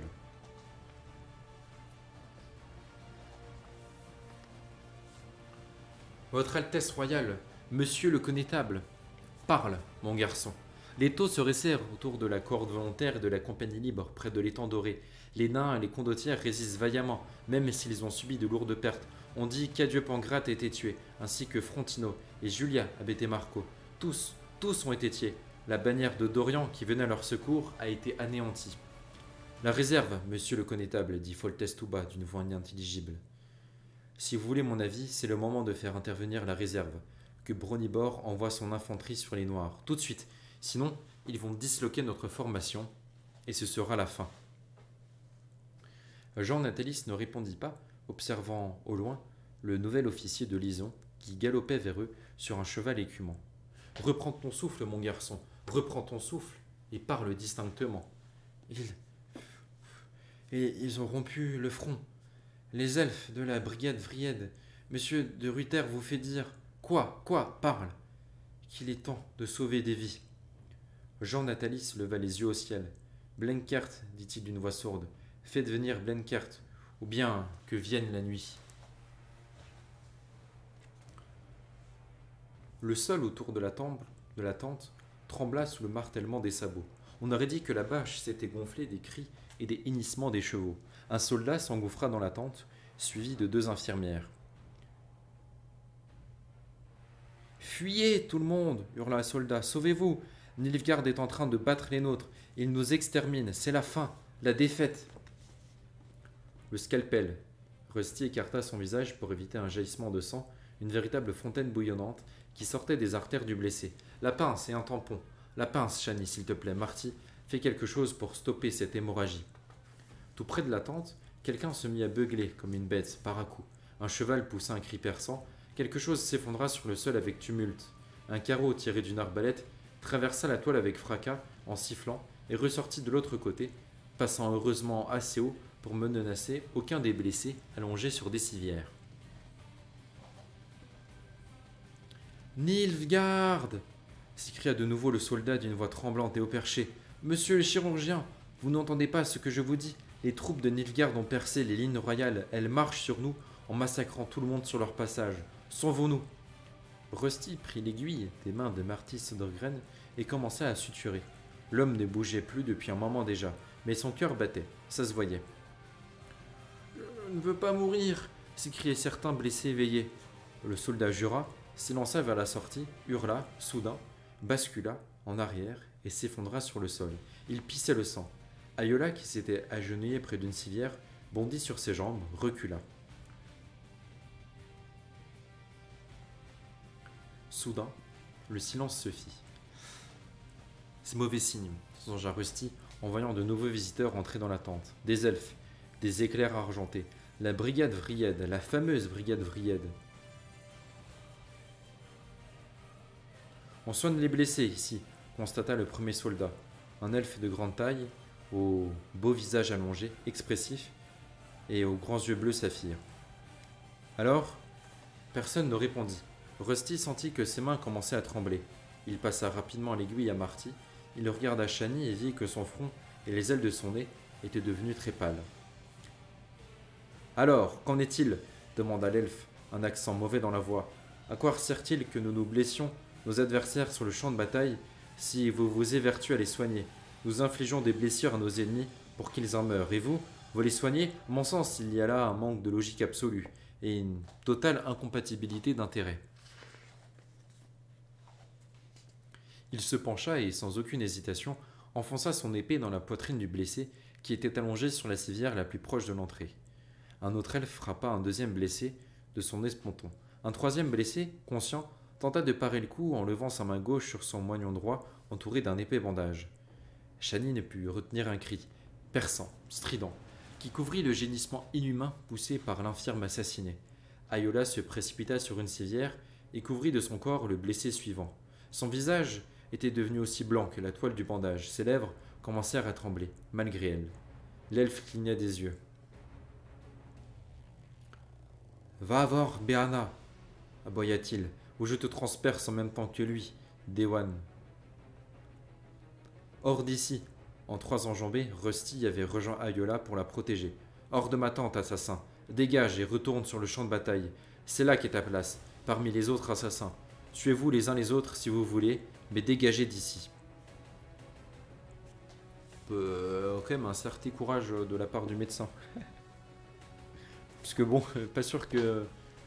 Il y en aurait beaucoup, je pense, qui auraient juste fui pour éviter de se faire buter.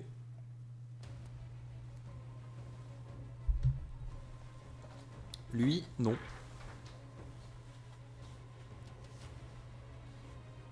J'en profite pour juste remettre, hop, mon costume.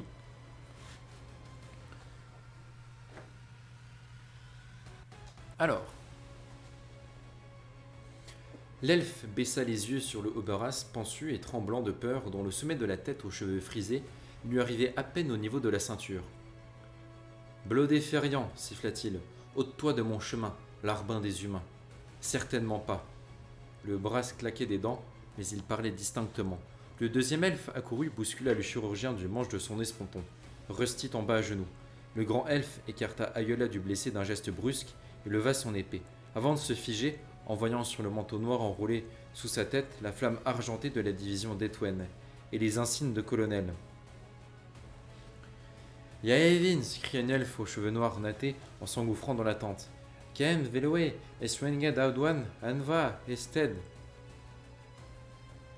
Le grand elfe regarda quelques secondes le colonel blessé, puis il jeta un coup d'œil au chirurgien, dont les yeux embués trahissaient la panique. Puis il tourna les talons et sortit. Derrière les murs de la tente, on entendit de nouveau des piétinements, le fracas et le cliquettement du fer. Suaux noirs, achevons-les braillèrent mille voix. On entendit quelqu'un hurler victoire, puis le hurlement se mua en un râle macabre. Rusty tenta de se lever, mais ses jambes refusaient de lui obéir. Ses mains n'étaient pas tellement plus dociles. Ayola, secouée de spasmes violents, essayait d'étouffer ses sanglots. Elle se recroquevilla près de la civière du Nilfgaardien blessé, en position fétale. Shani pleurait, sans essayer de cacher ses larmes. Elle tenait toujours les écartères. Marty cousait calmement. Seules ses lèvres remuaient dans un monologue muet, silencieux. Rusty, toujours incapable de se mettre debout, s'assit. Il croisa le regard d'un infirmier ramassé sur lui-même, blotti dans un coin de la tente. « Donne-moi une gorgée de gnôle, dit-il après un effort. Et me dis pas que tu n'en as pas. Je vous connais, fripon. Vous en avez toujours. » Bah heureusement qu'ils ont vu ça, parce que sinon je pense qu'ils auraient eu de sacrés soucis.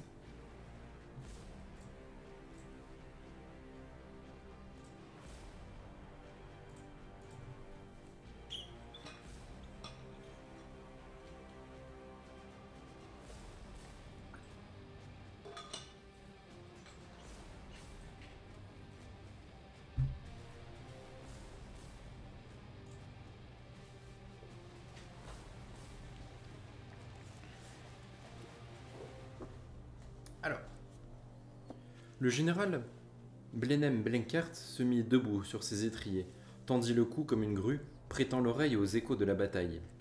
« Déployez la formation, ordonna-t-il à ses commandants. Allons derrière cette colline, immédiatement au galop. D'après ce que nous ont dit les éclaireurs, nous tomberons directement sur l'aile droite des Noirs. Et nous allons leur apprendre à vivre, s'écria d'une voix stridente l'un des lieutenants, un gamin qui portait une moustache soyeuse et clairsemée. Blenkert lui jeta un regard en coin. « Le détachement avec l'étendard à l'avant, ordonna-t-il en s'emparant de son épée. Et au moment de la charge, criez Redani de toutes vos forces, que les gars de Foltest et de Natalis sachent que les renforts arrivent. » Depuis son 16e anniversaire, il y avait de cela 4 ans, le comte Cobus de Ritter avait pris part à de nombreuses batailles. Par ailleurs, dans sa famille, on était soldat de père en fils depuis 8 générations. Il avait sans conteste quelque chose dans les veines qui faisait que les rugissements et le tumulte de la guerre, pour tout autre synonyme d'un vacarme terrifiant et assourdissant, étaient pour lui aussi mélodieux qu'une symphonie magistrale. De Ritter perçut immédiatement les nouveaux accords qui s'étaient immiscés dans la partition. « Hurrah, les gars !» rugit-il en agitant son bâton de maréchal. « La Redani approche, les aigles, les aigles !» Du nord, de derrière les collines, affluait vers la bataille une masse de cavaliers. Au-dessus d'eux flottaient les étendards amarantes et les immenses gonfalons marqués de l'aigle argenté ridanien. « Les renforts !» hurla de Ruyter. « Les renforts arrivent, hurrah ! Suaux noirs !» Fort de son expérience et de celle de ses ancêtres depuis 8 générations, il remarqua immédiatement que les Nilfgaardiens repliaient l'aile en vue de se retourner contre les renforts redaniens qui chargeaient en rang serré. Il savait qu'il ne fallait pas les laisser faire. « Derrière moi !» rugit-il en arrachant au porte-drapeau son étendard. « Derrière moi, les Trétogoriens !» Ils attaquèrent avec rage. C'était une opération suicidaire, mais qui se révéla efficace. Les Nilfgaardiens de la division Vénédale rompirent la formation. Au même moment, les bannières redaniennes s'abattirent sur eux avec force. Un énorme fracas s'éleva dans les airs. Cobus de Ritter n'eut pas le loisir d'en être témoin. Atteint en pleine tête par un carreau d'arbalète, le comte glissa à bas de son cheval, l'étendard le recouvrit comme un linceul. Les 8 générations de De Ruyter tombés au combat, qui suivaient la bataille depuis l'au-delà, hochèrent la tête pour lui rendre hommage.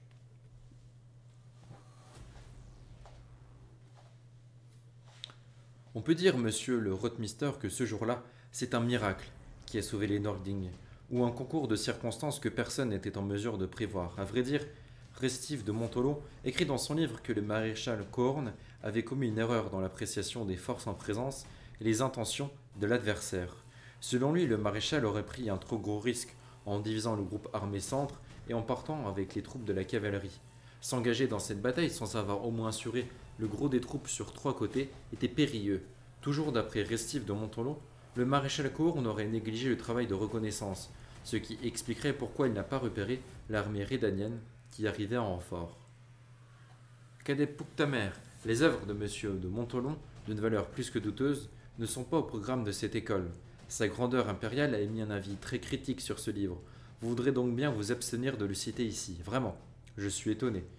Jusqu'à présent, vos réponses étaient très bonnes, voire excellentes, et voilà que vous commencez soudain à parler de miracles et de concours de circonstances, vous permettant pour finir de critiquer les compétences du commandant Médocourne, l'un des plus grands chefs qu'ait connu l'Empire. Écoutez-moi bien, cadet Pouctamer ainsi que vous tous ici. Si vous songez sérieusement à passer l'examen pour devenir officier, vous voudrez bien noter et retenir ceci. Ce qui s'est passé à la bataille de Brenna n'a strictement rien à voir avec un quelconque miracle ou le hasard. Il s'agit d'une conspiration, conduite par des forces de diversion ennemies, des éléments séditieux, des émeutiers lâches, des étrangers, des failles politiques, des traîtres et des vendus. Un abcès qu'on a ensuite brûlé au fer rouge. Mais avant d'en arriver là, ces pleutres, ces traîtres à la nation, avaient tissé leur toile et noué nombre d'intrigues. Ce sont eux qui ont embobiné et trahi le maréchal Coorn, qui l'ont trompé et induit en erreur. Ce sont eux, les gredins, sans honneur et sans foi, qui ont... C'est une manière de voir les choses. Nous, on sait que c'est le pleutre qui n'a pas voulu aller faire toute la reconnaissance, qui est quand même un peu l'origine de ça.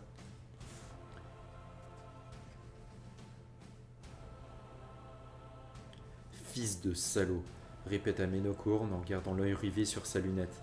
De vrais fils de salaud. Mais je vous retrouverai, et je vous apprendrai ce que signifie une mission de reconnaissance. De Vingald, va me chercher personnellement l'officier qui était en patrouille derrière les montagnes au nord. Tu ordonneras de les pendre tous, la patrouille tout entière. À vos ordres, répondit en claquant des talons Oudeur de Vingald, l'aide de camp du maréchal.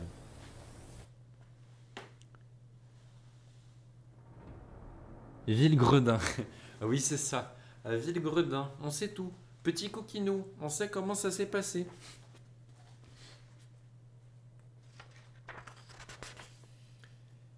Il ne pouvait savoir alors que Lamarflotte, l'officier de patrouille en question, était précisément en train de rendre l'âme, piétinée par les chevaux de l'arrière-garde secrète de Nordling, celle-là même qu'il n'avait pas décelée et qui, à présent, attaquait le flanc. Bien fait du coup.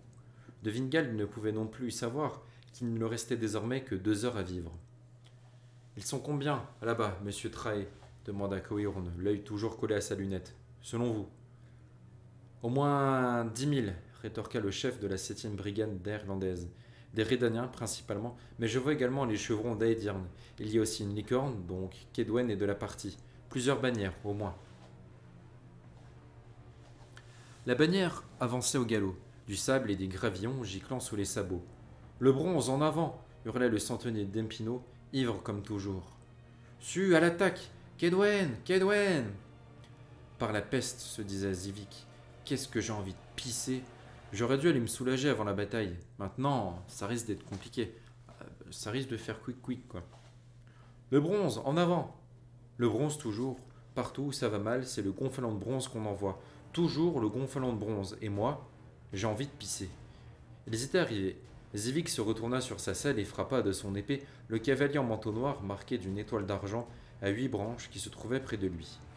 Il lui tailla à l'oreille et lui arracha son épaulière ainsi que son épaule. Le gonfalon de bronze pour Kedwen! À l'attaque!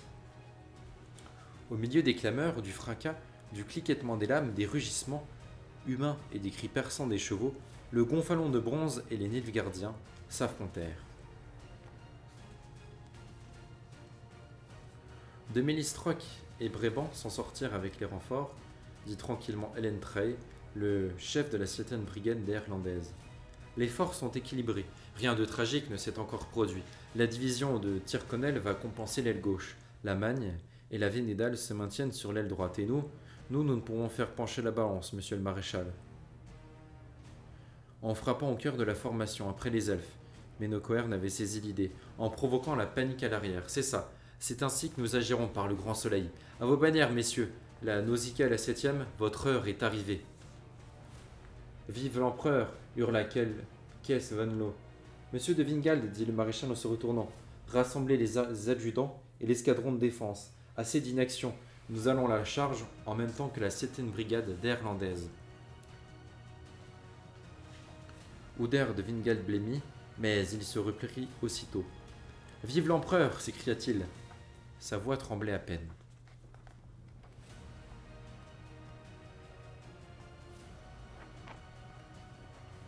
Tandis que Rusty découpait, le blessé, beuglait et s'agrippait à la table. Ayola luttait violemment contre son vertige, surveillant les bandages et les garrots. Depuis l'entrée de la tente, on entendait la voix énervée de Chani. « Où ça? Mais vous êtes devenus fous. Des vivants attendent ici d'être sauvés et vous bousculez tout le monde pour un cadavre. Mais c'est le baron Anselmo Brie, madame, le chef de la bannière. C'était le chef du bataillon. Il est mort à présent. Si vous avez réussi à le ramener ici en un seul morceau, c'est uniquement parce qu'il porte encore son armure. Emmenez-le. C'est un hôpital de campagne ici, pas un dépôt mortuaire. Mais enfin, madame, n'encombrez pas l'entrée. Tenez, regardez, on nous amène un qui respire encore. Du moins, on dirait, à moins que ce soit des gaz. Rusty pouffa, mais il fronça aussitôt les sourcils. Chani, viens ici immédiatement. Rappelle-toi, morveuse, dit-il entre ses dents serrées, penché au-dessus d'une jambe fendue, qu'un chirurgien n'a le droit d'être cynique qu'au bout de 10 ans de pratique. Tu t'en souviendras? Oui, monsieur Rusty. Prends le raspatoire et découpe la périoste. Par la peste, ça vaudrait le coup de l'anesthésier encore un peu. Ouais, Marty. Elle vomit derrière la tente, dit Chani sans la moindre pointe de cynisme dans la voix. Comme un chat. Rusty prit la scie. Au lieu d'inventer quantité de sortilèges et de sorts et de sortilèges puissants et terrifiants, les magiciens devraient plutôt se concentrer sur un seul, qui leur permettrait d'en jeter des petits. Un sortilège pour l'insensibilisation, par exemple, et qui fonctionnerait sans problème, sans les faire vomir. La scie grinça et crissa sur les os. Le blessé hurla. Ah, il fait ça. Ah, sans anesthésie, dégueulasse. Plus serré le bandage, Ayola. L'os céda enfin. Rusty donna un coup de ciselet, s'essuia le front. Des instruments et des nerfs d'acier, dit-il machinalement. Mais c'était inutile car avant qu'il n'ait fini sa phrase, les filles étaient déjà en train de recoudre le blessé. Rusty saisit la jambe coupée qui reposait sur la table et la jeta dans un coin sur un tas d'autres membres amputés. Le blessé ne beuglait plus. Il s'est évanoui ou il est mort? S'est évanoui, monsieur Rusty. C'est bien. Suture le moignon, Chani. Qu'on amène le suivant. Ayola va vérifier que Marty en a terminé avec son vomi. Je me demande, dit Ayola tout doucement, sans relever la tête, combien d'années de pratique vous avez, vous, monsieur Rusty? Une centaine? Vous êtes vieux, monsieur Rusty, ou ça se passe comment? Après, bon, c'est un elfe, donc il vient un peu plus souvent, quand même. Un peu plus longtemps, plutôt.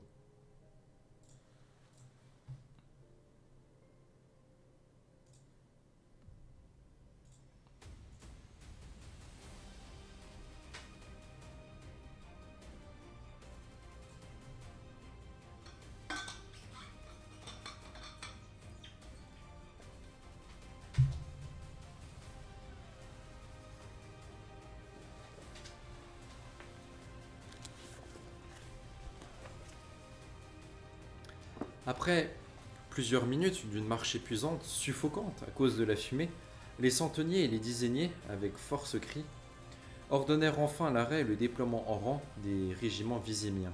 Jarre, qui tentait de reprendre son souffle en ouvrant et refermant la bouche comme un poisson, vit le voïvode Bronibor qui défilait devant ses troupes sur son magnifique destrier en cuirassé.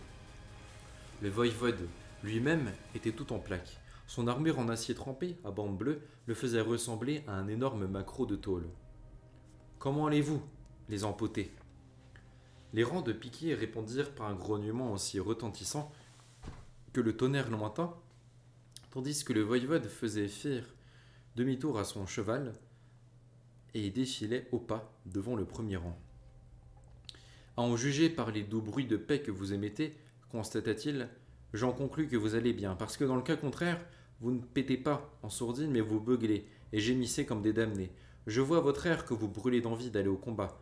Vous rêvez de bataille, vous n'en pouvez plus d'attendre les Nilfgaardiens, n'est-ce pas? Vous voyez aux Visémiens? Eh bien, j'ai une bonne nouvelle pour vous. Votre vœu sera bientôt exaucé, très bientôt, très bientôt. Les piquiers marmonnèrent de nouveau. Brunibor, arrivé au bout du rang, fit demi-tour, continuant de discourir en faisant tambouriner sa masse d'armes sur son arçon décoré. Soldats de l'infanterie, vous avez bouffé de la poussière en défilant derrière les cuirassés. Jusqu'à maintenant, plutôt que la gloire et les butins, vous avez respiré les pétards des chevaux. Et même aujourd'hui, alors que le besoin s'est fait grandement sentir, vous n'auriez peut-être pas trouvé le chemin de la gloire par vous-même. Mais vous avez de la chance, soldats. Ici, près de ce village dont j'ai oublié le nom, vous montrerez enfin ce dont vous êtes capable en tant qu'armée. Ce nuage de poussière que vous voyez dans le champ, c'est la cavalerie nilfgaardienne qui a l'intention de broyer notre armée en nous attaquant sur le flanc, de nous balayer et de nous noyer dans les marécages de cette rivière, là-bas, dont j'ai également oublié le nom. C'est à vous, célèbre piquier de Vizima, que revient l'honneur, de par la grâce du roi Foltest et du connétable Natalis, de défendre la brèche qui s'est ouverte dans nos rangs. Vous colmaterez cette brèche de votre propre poitrine, si je puis m'exprimer ainsi. Vous contiendrez la charge nilfgaardienne. Alors, mes braves, vous êtes heureux, hein? L'orgueil vous étouffe, pas vrai? Jarre, serrant la hampe de sa pique, jeta un regard tout autour de lui. Rien n'indiquait que les soldats se réjouissaient à la perspective de se battre bientôt. Et si, au titre de l'honneur qui leur avait été fait de colmater la brèche, l'orgueil les étouffait, ils le masquaient habilement. Sur sa gauche, Melfi marmonnait une prière dans sa barbe. À sa droite, Delax, un vieux briscard, reniflait, jurait et toussait nerveusement. Brunibor fit faire demi-tour à son cheval, se redressa sur sa selle. « Je n'entends rien, me dit-il. J'ai demandé, putain, si l'orgueil vous étouffait. »« Oui, commandant !» rugirent les piquiers d'une seule voix, ne voyant pas d'autre issue. Jarre aussi rugit. « Puisqu'on y va tous en cœur, alors allons-y. »« C'est bien !» Le voïvode retint son cheval. « Et maintenant, mettez-vous en formation convenable. Centenier, qu'est-ce que vous attendez, sapristi? Formez un carré. Le premier rang à genoux, le deuxième debout. Placez les piques. Pas par ce bout-là, imbécile. Oui, oui, oui, c'est à toi que je parle, barbu. Plus haut les fers, les gars. Serrez les rangs encore, épaule contre épaule. Voilà. Maintenant, vous avez l'air imposant. Vous passeriez presque pour une armée. » Jarre se retrouva au deuxième rang. Il enfonça la manche de sa pique dans le sol, serrant la hampe dans ses mains rendues moites par la peur. Melfi marmottait sans discontinuer la prière des morts. Delax marmottait entre ses dents, se répétant inlassablement les mêmes refrains. Si l'on tendait bien l'oreille, on pouvait apprendre nombre de détails intimes sur les nilfgaardiens, les chiens, les chiennes, les rois, les connétables, les voïvodes et leurs mères à tous. Le nuage dans le champ grossissait. « On ne lâche pas de gaz, là-bas, on ne claque pas des dents, rugit Brunibor. Si vous pensez pouvoir effrayer les chevaux nilfgaardiens, vous vous trompez lourdement, que personne ne se fasse d'illusions. Ce qui arrive sur vous, c'est la célèbre brigade Nausicaa et la non moins célèbre 7e d'Irlandaise, des soldats combatifs, parfaitement entraînés. Ils ne se laisseront pas impressionner, ils ne se laisseront pas faire, il faut les décimer. Plus haut, les piques !» De loin, leur parvenait déjà le grondement, faible encore, mais qui montait progressivement, des sabots ennemis. La terre se mit à trembler. Au milieu du nuage de poussière, les lames commencèrent à luire, comme des étincelles. « Vous avez une foutue chance, Vizéméen, » beugla encore le voïvode. Le dernier modèle modernisé de la pique réglementaire d'un fantassin fait 21 pieds de long, contre 3 pieds et demi seulement pour une épée nilfgaardienne. Vous savez compter, je suppose? Sachez qu'eux aussi. Mais ils sont sûrs et certains que vous ne résisterez pas, que votre vraie nature se révélera au combat et confirmera que vous n'êtes que des merdeux, des poltrons et des baiseurs de boucs galeux. Les Noirs espèrent bien que vous balancerez vos perches et commencerez à vous sauver. Alors, ils vous poursuivront à travers champs et vous faucheront dans le dos, la tête et le cou. Ils vous faucheront sans la moindre difficulté. Souvenez-vous, les mouflets, que même si la peur vous donne des ailes, vous n'échapperez pas à la cavalerie. Celui qui veut vivre, qui veut la gloire et le butin, celui-là doit rester debout, fermement, aussi solide qu'un mur, et serrer les rangs.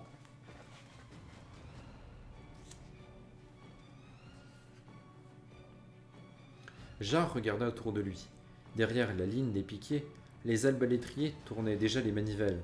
À l'intérieur du carré se dressaient les lames des guisarmes, des berdiches, des hallebardes, des glaives, des faux, des fauchards et des fourches.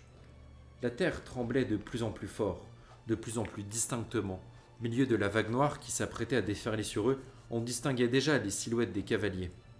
« Maman, maman !»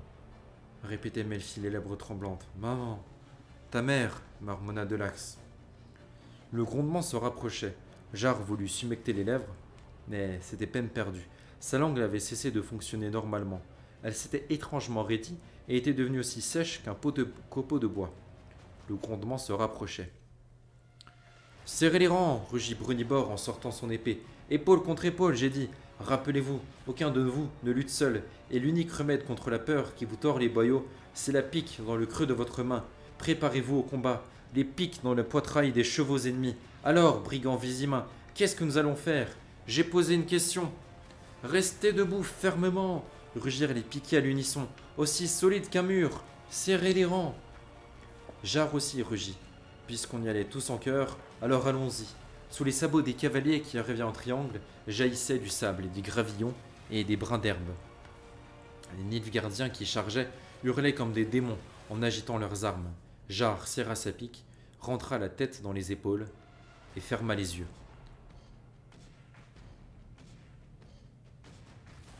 D'un geste brusque, sans cesser d'écrire, Jarre chassa de son moignon les mouches qui voletaient au-dessus de l'encrier. Le trait de génie du maréchal Cohorn fut réduit à néant. Ses troupes furent stoppées sur le flanc par la vaillante infanterie de Vizima, commandée par le voïvode Brunibor qui paya chèrement son héroïsme de son sang. Et tandis que les Viziméens résistaient avec acharnement, Nilfgaard se trouvait en déroute sur son aile gauche. Certains noirs commencèrent à se débander, d'autres à se rassembler en petits groupes pour tenter de se protéger, car ils étaient encerclés de toutes parts. Rapidement, le même schéma se répéta sur l'aile droite, où l'opiniâtreté des nains et des condottières finit par l'emporter sur la fougue nilfgaardienne. Sur tout le front, un même cri de triomphe s'éleva, tandis que le moral des chevaliers du roi remontait, celui des Nilfgaardiens tombait au plus bas, et leurs mains mollissaient de lassitude. Les nôtres commencèrent à les broyer comme des amandes, les échos des armures brisées se propageaient au loin. Le maréchal de campagne Cohorn comprit alors que la bataille était perdue. Il vit les brigades autour de lui disparaître et partir en déroute. Des officiers et des chevaliers accoururent vers lui et lui donnèrent un cheval frais en lui criant de partir, de sauver sa vie. Mais c'était un cœur impavide qui battait dans la poitrine du maréchal nilfgaardien. « Il ne sied pas !» s'écria-t-il en repoussant les rênes qu'on lui tendait. « Il ne sait pas que je quitte en m'enfuyant comme un couard le champ sur lequel tant de bons soldats sont tombés pour l'empereur sous mon commandement. » Et le brave Ménocohorn ajouta: « Il n'y a plus moyen de foutre le camp, poursuivit Ménocohorn avec calme en balayant le champ du bataille de regard. Nous sommes encerclés de toutes parts. Donnez-nous votre manteau et votre aume, monsieur le maréchal, dit le rotmisser Sivers en cessant la sueur et le sang de son visage. Prenez les miens et aussi mon destrier. Ne protestez pas, vous devez vivre. Vous êtes indispensable à l'Empire, irremplaçable. Nous, les Néerlandais, attaquerons les Nordung et créons ainsi une diversion. Et vous, pendant ce temps, vous tenterez de vous frayer un chemin, là, en bas, sous le vivier. Vous allez y rester, marmonna Cohorn en saisissant les rênes qu'on lui tendait. C'est un honneur, dit Sévier en se redressant sur sa selle. Je suis un soldat de la 7e brigade néerlandaise. À moi, par ma foi, à moi. Bonne chance, marmonna Cohorn en jetant sur ses épaules le manteau néerlandais marqué d'un scorpion noir sur l'épaule. Siever? Oui, monsieur le maréchal. Rien. Bonne chance, mon garçon. Que la chance vous vienne aussi en aide, monsieur le maréchal. À cheval, par ma foi. Cohorn les suivit des yeux, jusqu'à ce que Sievern et ses hommes, avec force, fracas, grondements et hurlements, se jettent sur les condottières, qui étaient supérieurs en nombre, et auxquels d'autres vinrent immédiatement prêter main forte. Les manteaux noirs des Dranléda disparurent dans les grisailles des condottières au milieu d'un gigantesque nuage de poussière. En entendant de Vingald et les adjudants tout sauter, le maréchal reprit ses esprits. Il repositionna le porte-étrier et les galons d'ornement, tout en maîtrisant son destrier indocile. « À cheval !» ordonna-t-il. Au début, ils eurent de la chance. À l'entrée d'une petite vallée menant la rivière, les Nordung concentraient temporairement toute leur force sur un groupe de rescapés de la brigade Nausicaa qui, serrés les uns contre les autres, dans un cercle hérissé de lames, se défendaient âprement, empêchant l'ennemi d'ouvrir une brèche dans leur anneau. Bien évidemment, ils ne s'en sortirent pas aussi facilement. Ils durent se frayer un passage à travers une ligne de la cavalerie légère, des Brugeois en jugeaient par l'emblème sur leur manteau. La bagarre fut très courte, mais furieusement acharnée. Cohorn n'avait plus rien d'un héros, il n'en avait cure. Il ne voulait qu'une chose, désormais, vivre. Sans même jeter un regard à l'escorte qui bataillait avec les brugeois, il fila avec ses adjudants vers la rivière, plaqué contre l'encolure de son cheval. La route était libre de l'autre côté de la rivière, derrière les saules tordus s'étendait une vallée déserte sur laquelle on ne voyait aucune armée ennemie. Uder de Vingald, qui galopait aux côtés de Coeorn, poussa un cri de triomphe, quelque peu prématuré. Ils étaient séparés de la paisible petite rivière par une prairie envahie de renouées vert clair. Lorsque, lancés au galop, ils débouchèrent sur l'herbe, les chevaux s'enfoncèrent aussitôt dans la fange jusqu'au flanc. Le maréchal passa par-dessus la tête de sa monture et atterrit dans la boue. Tout autour de lui, les chevaux hennissaient et regambaient. Les hommes hurlaient, couverts de fange et de lentilles d'eau. Au milieu de ce pandémonium, Méno entendit soudain un son synonyme de mort. Le sifflement des flèches. Il se jeta dans le courant de la rivière, pataugeant dans l'épais bourbier où il s'enfonçait jusqu'aux cuisses. L'adjudant qui peinait à côté de lui s'effondra soudain, la tête dans la boue.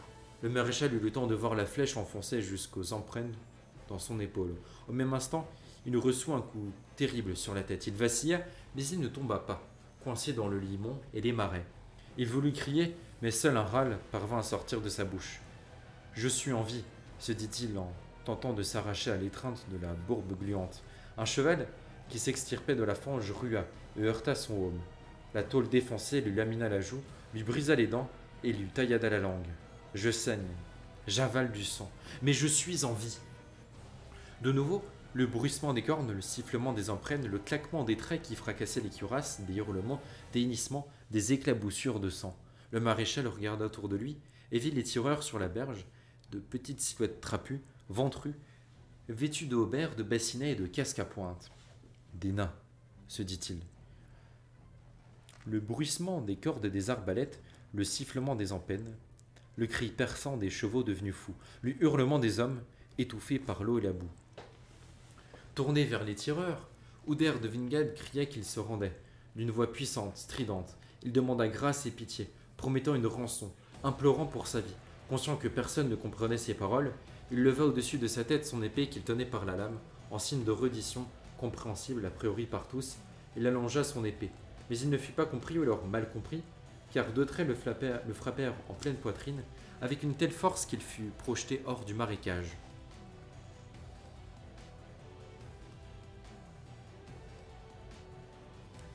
Coeorn ôta son aume cabossé d'un geste brusque. Il connaissait assez bien le langage courant des Dorldingues. « Je suis le maréchal Coeorn » balbutia-t-il en crachant du sang. « Le maréchal Coeorn, je vous en prie, je me vends. »« Qu'est-ce qu'il raconte, Zoltan ?» s'étonna l'un des arbalétriers. « Qu'il aille se faire foutre, on s'en fiche de sa parlotte. Tu vois ce qui est brodé sur son manteau, Munro ? Un scorpion d'argent. Ah les gars, visez le fils de salaud. Pour Caleb Stratton. Pour Caleb Stratton. » Les arbalètes cliquetèrent. Un trait atteignit Coeorn en pleine poitrine, un deuxième le toucha à la cuisse, un troisième à la clavicule. Le maréchal de campagne de l'Empire nilfgaardien tomba en arrière dans la boue. Les renouées et les éloges cédèrent sous son poids. Qui donc, par la peste noire, pouvait être ce Caleb Stratton? Eut-il le temps de se demander? Jamais de ma vie, je n'ai entendu parler d'un Caleb. L'eau trouble, épaisse, boueuse et ensanglantée de la petite rivière Chotla se referma sur lui et pénétra dans ses poumons.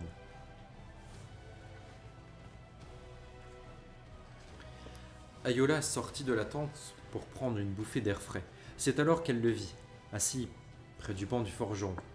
« Jar !» Il leva les yeux sur elle. Son regard était totalement vide. « Ayola » demanda-t-il en rumant ses lèvres gercées avec difficulté. « D'où est-ce que tu... » ?»« Quelle question ?» l'interrompit-elle aussitôt. « Dis-moi plutôt ce que tu fais ici. » »«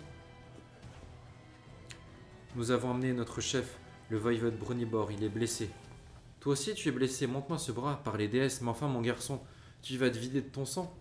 Jar la regardait, mais Ayola commençait à douter qu'il la voyait vraiment. « C'est la bataille, » dit le garçon en claquant légèrement des dents. « Il faut rester debout, fermement, aussi solide qu'un mur, serrer les rangs. Les blessés légers doivent amener à l'hôpital de Parbagne, les blessés graves, ce sont les ordres. Montre-moi ton bras, je te dis. » Jar poussa un bref hurlement. Ses dents serrées se mirent à claquer dans un staco sauvage. Ayola fronça les sourcils. « Misère. Ce n'est pas beau à voir. Oh, Jar, Tu verras Mère Nénéké se mettre très en colère. Viens avec moi. Elle le vit blêmir au moment d'entrer, quand parvint à ses narines la puanteur en suspens sous les bâches. Il eut un moment d'hésitation, elle le soutint. Elle le vit regarder la table couverte de sang, l'homme qui était allongé, le chirurgien, un petit au bras, qui mordit brusquement, trépigna, jura horriblement en jetant son scalpel à terre. Par la peste, putain, pourquoi en est-il ainsi? Personne ne répondit. Qui était-ce? Le voïvode Brunibor, indiqua Jarre d'une voix faible, en regardant droit devant lui, le regard toujours aussi vide. Notre chef. Nous nous tombions bien serrés dans la formation, c'était les ordres, comme un mur, et Melfi était tué. Monsieur Rusty, demanda Yola. Ce garçon, je le connais, il est blessé. Il tient sur ses jambes, estima froidement le chirurgien. Et j'en ai un là qui est presque à l'agonie et qui attend d'être trépané. Pas question de pistonnage ici. À cet instant, doté d'un sens inné de la dramaturgie, Jarre tomba dans les pommes et s'effondra sur le sol. Le haut bras se pouffa. C'est bon, mettez-le sur la table, ordonna-t-il. Eh bien, son bras est dans un sale état. Comment est-ce qu'il tient ça? On se le demande. Grâce à sa manche, sans doute. Ayola, un bandage, serre fort, et ne t'avise pas de pleurer. Chani, donne-moi la scie. Avec un horrible craquement, la scie s'enfonça dans l'os un peu au-dessus de l'articulation broyée du coude. Jarre revint à lui et se mit à brailler horriblement, mais pas très longtemps, car lorsque l'os céda, il s'évanouit de nouveau. Assez radical quand même, les médecins à cette époque-là. Et c'est ainsi que la puissance de Nilfgaard mordit la poussière sur les champs de Brenna et qu'il fit mit un terme définitif à la marche de l'Empire vers le nord. À Brenna, l'Empire perdit 44 000 hommes, morts au combat pour la plupart, ou bien réduits en esclavage. Est tombée la fine fleur de la chevalerie, l'élite de la cavalerie, ont péri disparus ou ont été faits prisonniers les chefs de la prente de Ménokéorn, Bréban, de Milistock, Vanlo, Tyrconnel, Egbrac et d'autres encore dont les noms n'ont pas été conservés dans nos archives.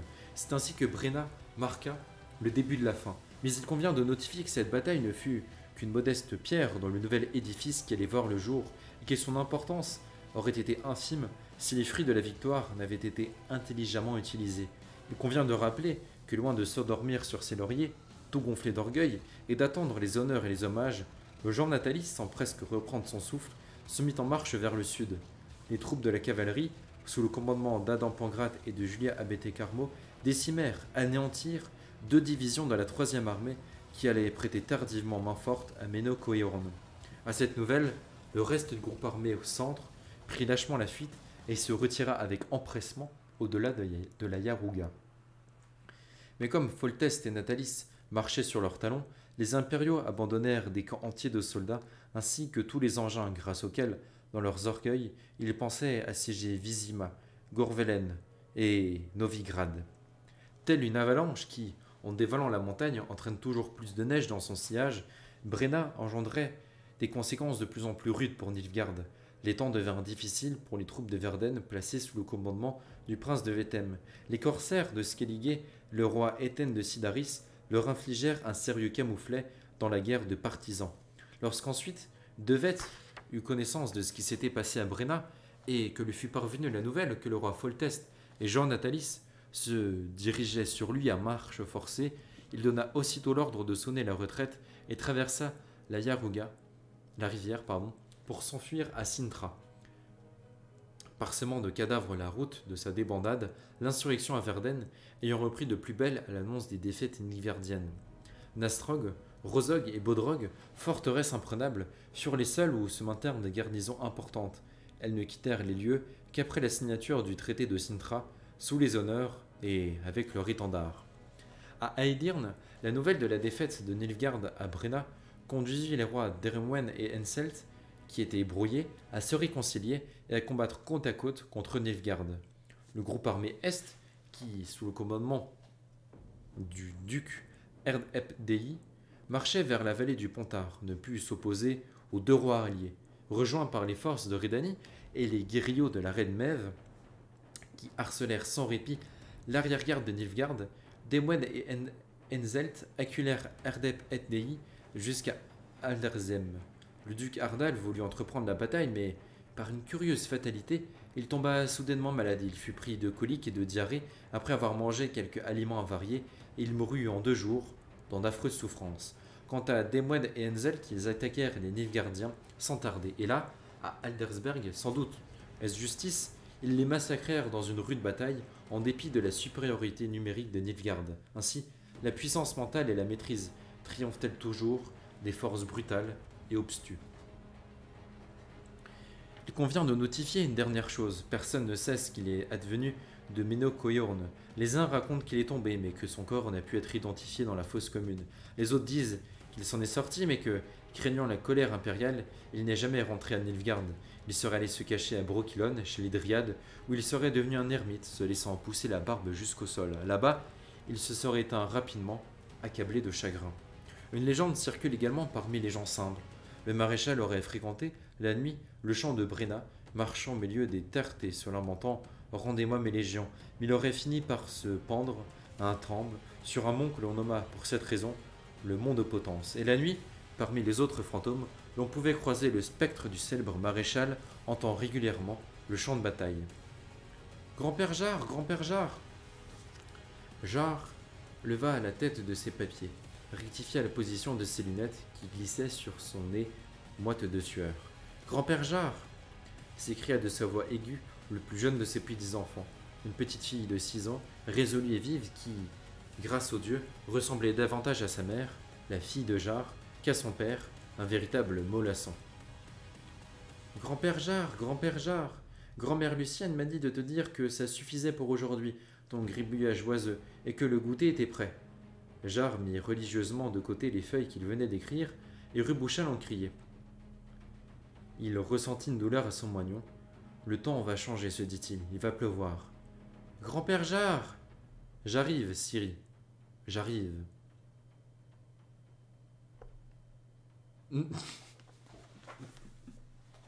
Très bien. Cette info qui nous est lancée comme ça, après 50 pages de bataille.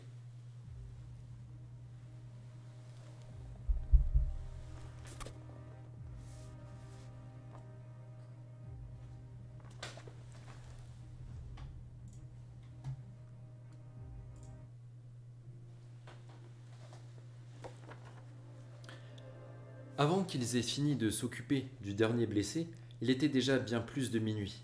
Les dernières opérations s'étaient déroulées sous les feux d'une lampe classique. Plus tard, s'était ajoutée une lumière magique. Marty Soldegren avait une crise, mais elle était revenue à elle, et bien qu'elle fût pâle comme la mort, rigide, et que ses mouvements fussent aussi peu naturels que ceux d'un golem, ses sortilèges n'en étaient pas moins habiles et efficaces. Il faisait nuit noire lorsqu'ils sortirent de la tente tous les 4. Ils s'assirent contre la bâche. La vallée était inondée de diverses lueurs, les feux immobiles des bivouacs, les feux mobiles des torches et des flambeaux. La nuit résonnait de chants lointains, de cris, d'interjections, de vivas. Tout autour d'eux résonnaient également les cris saccadés et les gémissements des blessés, les soupirs et les supplications des mourants. Ils ne les entendaient plus. Ils s'étaient habitués aux échos de souffrance et d'agonie, qui leur étaient désormais aussi familiers et naturels que le coassement des grenouilles dans les marais de la rivière Chotla ou que le chant des cigales parmi les acacias de l'étang doré. Marty Sodergen, d'humeur romantique, se taisait, appuyé contre l'épaule d'Yobera. Ayola et Shani, enlacés, serrés l'une contre l'autre, pouffaient de temps en temps en silence d'un rire nerveux, saccadé. Avant de s'asseoir près de la tente, ils avaient tous bu une timbale de vodka, et Marty les avait régalés de son dernier sortilège, un sort d'hilarité utilisé généralement pour l'arrachage de dents. Rusty se sentait dupé par ce mélange.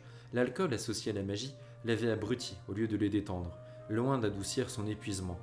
Il l'exacerbait au contraire. Au lieu de l'apporter l'oubli, il faisait remonter ses souvenirs à la surface. Il semblerait qu'il n'y ait eu que sur Ayola et Shani que l'alcool et la magie aient l'effet escompté, songea-t-il. Il se retourna et vit à la lumière de la lune des traces de larmes argentées briller sur le visage de 2 jeunes filles. « Je me demande qui a gagné la bataille, dit-il, en se passant la langue sur ses lèvres raidies. Quelqu'un le sait-il » Marty tourna son visage vers lui, mais elle garda le silence pour ne pas briser le charme de cette soirée romantique. Les cigales chantaient dans les acacias, les saules et les aulnes de l'étang. Les grenouilles coassaient, les blessés gémissaient, imploraient, soupiraient et mouraient. Shani et Ayola gloussaient à travers leurs larmes. Marty Stodegren mourut 2 semaines après la bataille. Elle avait fréquenté un officier de la compagnie libre des condottières, traitant cette aventure à la légère. Contrairement à l'officier, lorsque Marty, qui aimait le changement, se mit à fréquenter un Rothsmire témérien, la condottière, fort fou de jalousie, lui donna un coup de couteau. Il fut pendu pour son crime, mais on ne parvint pas à sauver la guérisseuse. Rusty et Ayola moururent 1 an après la bataille à Maribor, au plus fort de l'épidémie de fièvre hémorragique qu'on appela aussi la mort rouge ou le fléau Catriona, du nom du bateau qui avait amené la maladie, qu'on avait découvert il y a 1 ou 2 chapitres d'ailleurs. Tous les médecins et la majorité des prêtres s'enfuirent alors de Maribor. Rusty et Ayola, eux, étaient restés. Ils avaient soigné les malades puisqu'ils étaient médecins. Qu'il n'existe aucun remède contre la mort rouge était pour eux sans importance.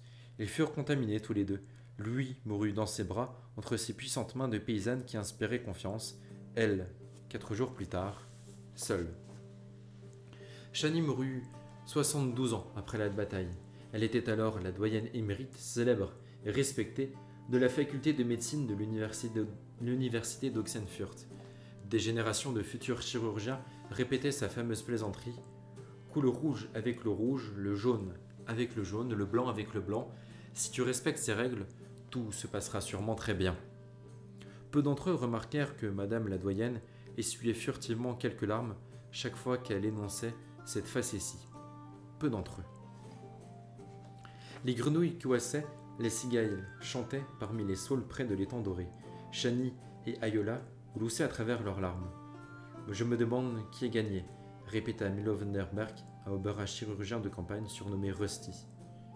Rusty, dit Marty Stodegren d'une voix romantique, crois-moi, c'est bien la dernière chose dont je me préoccuperais si j'étais à ta place.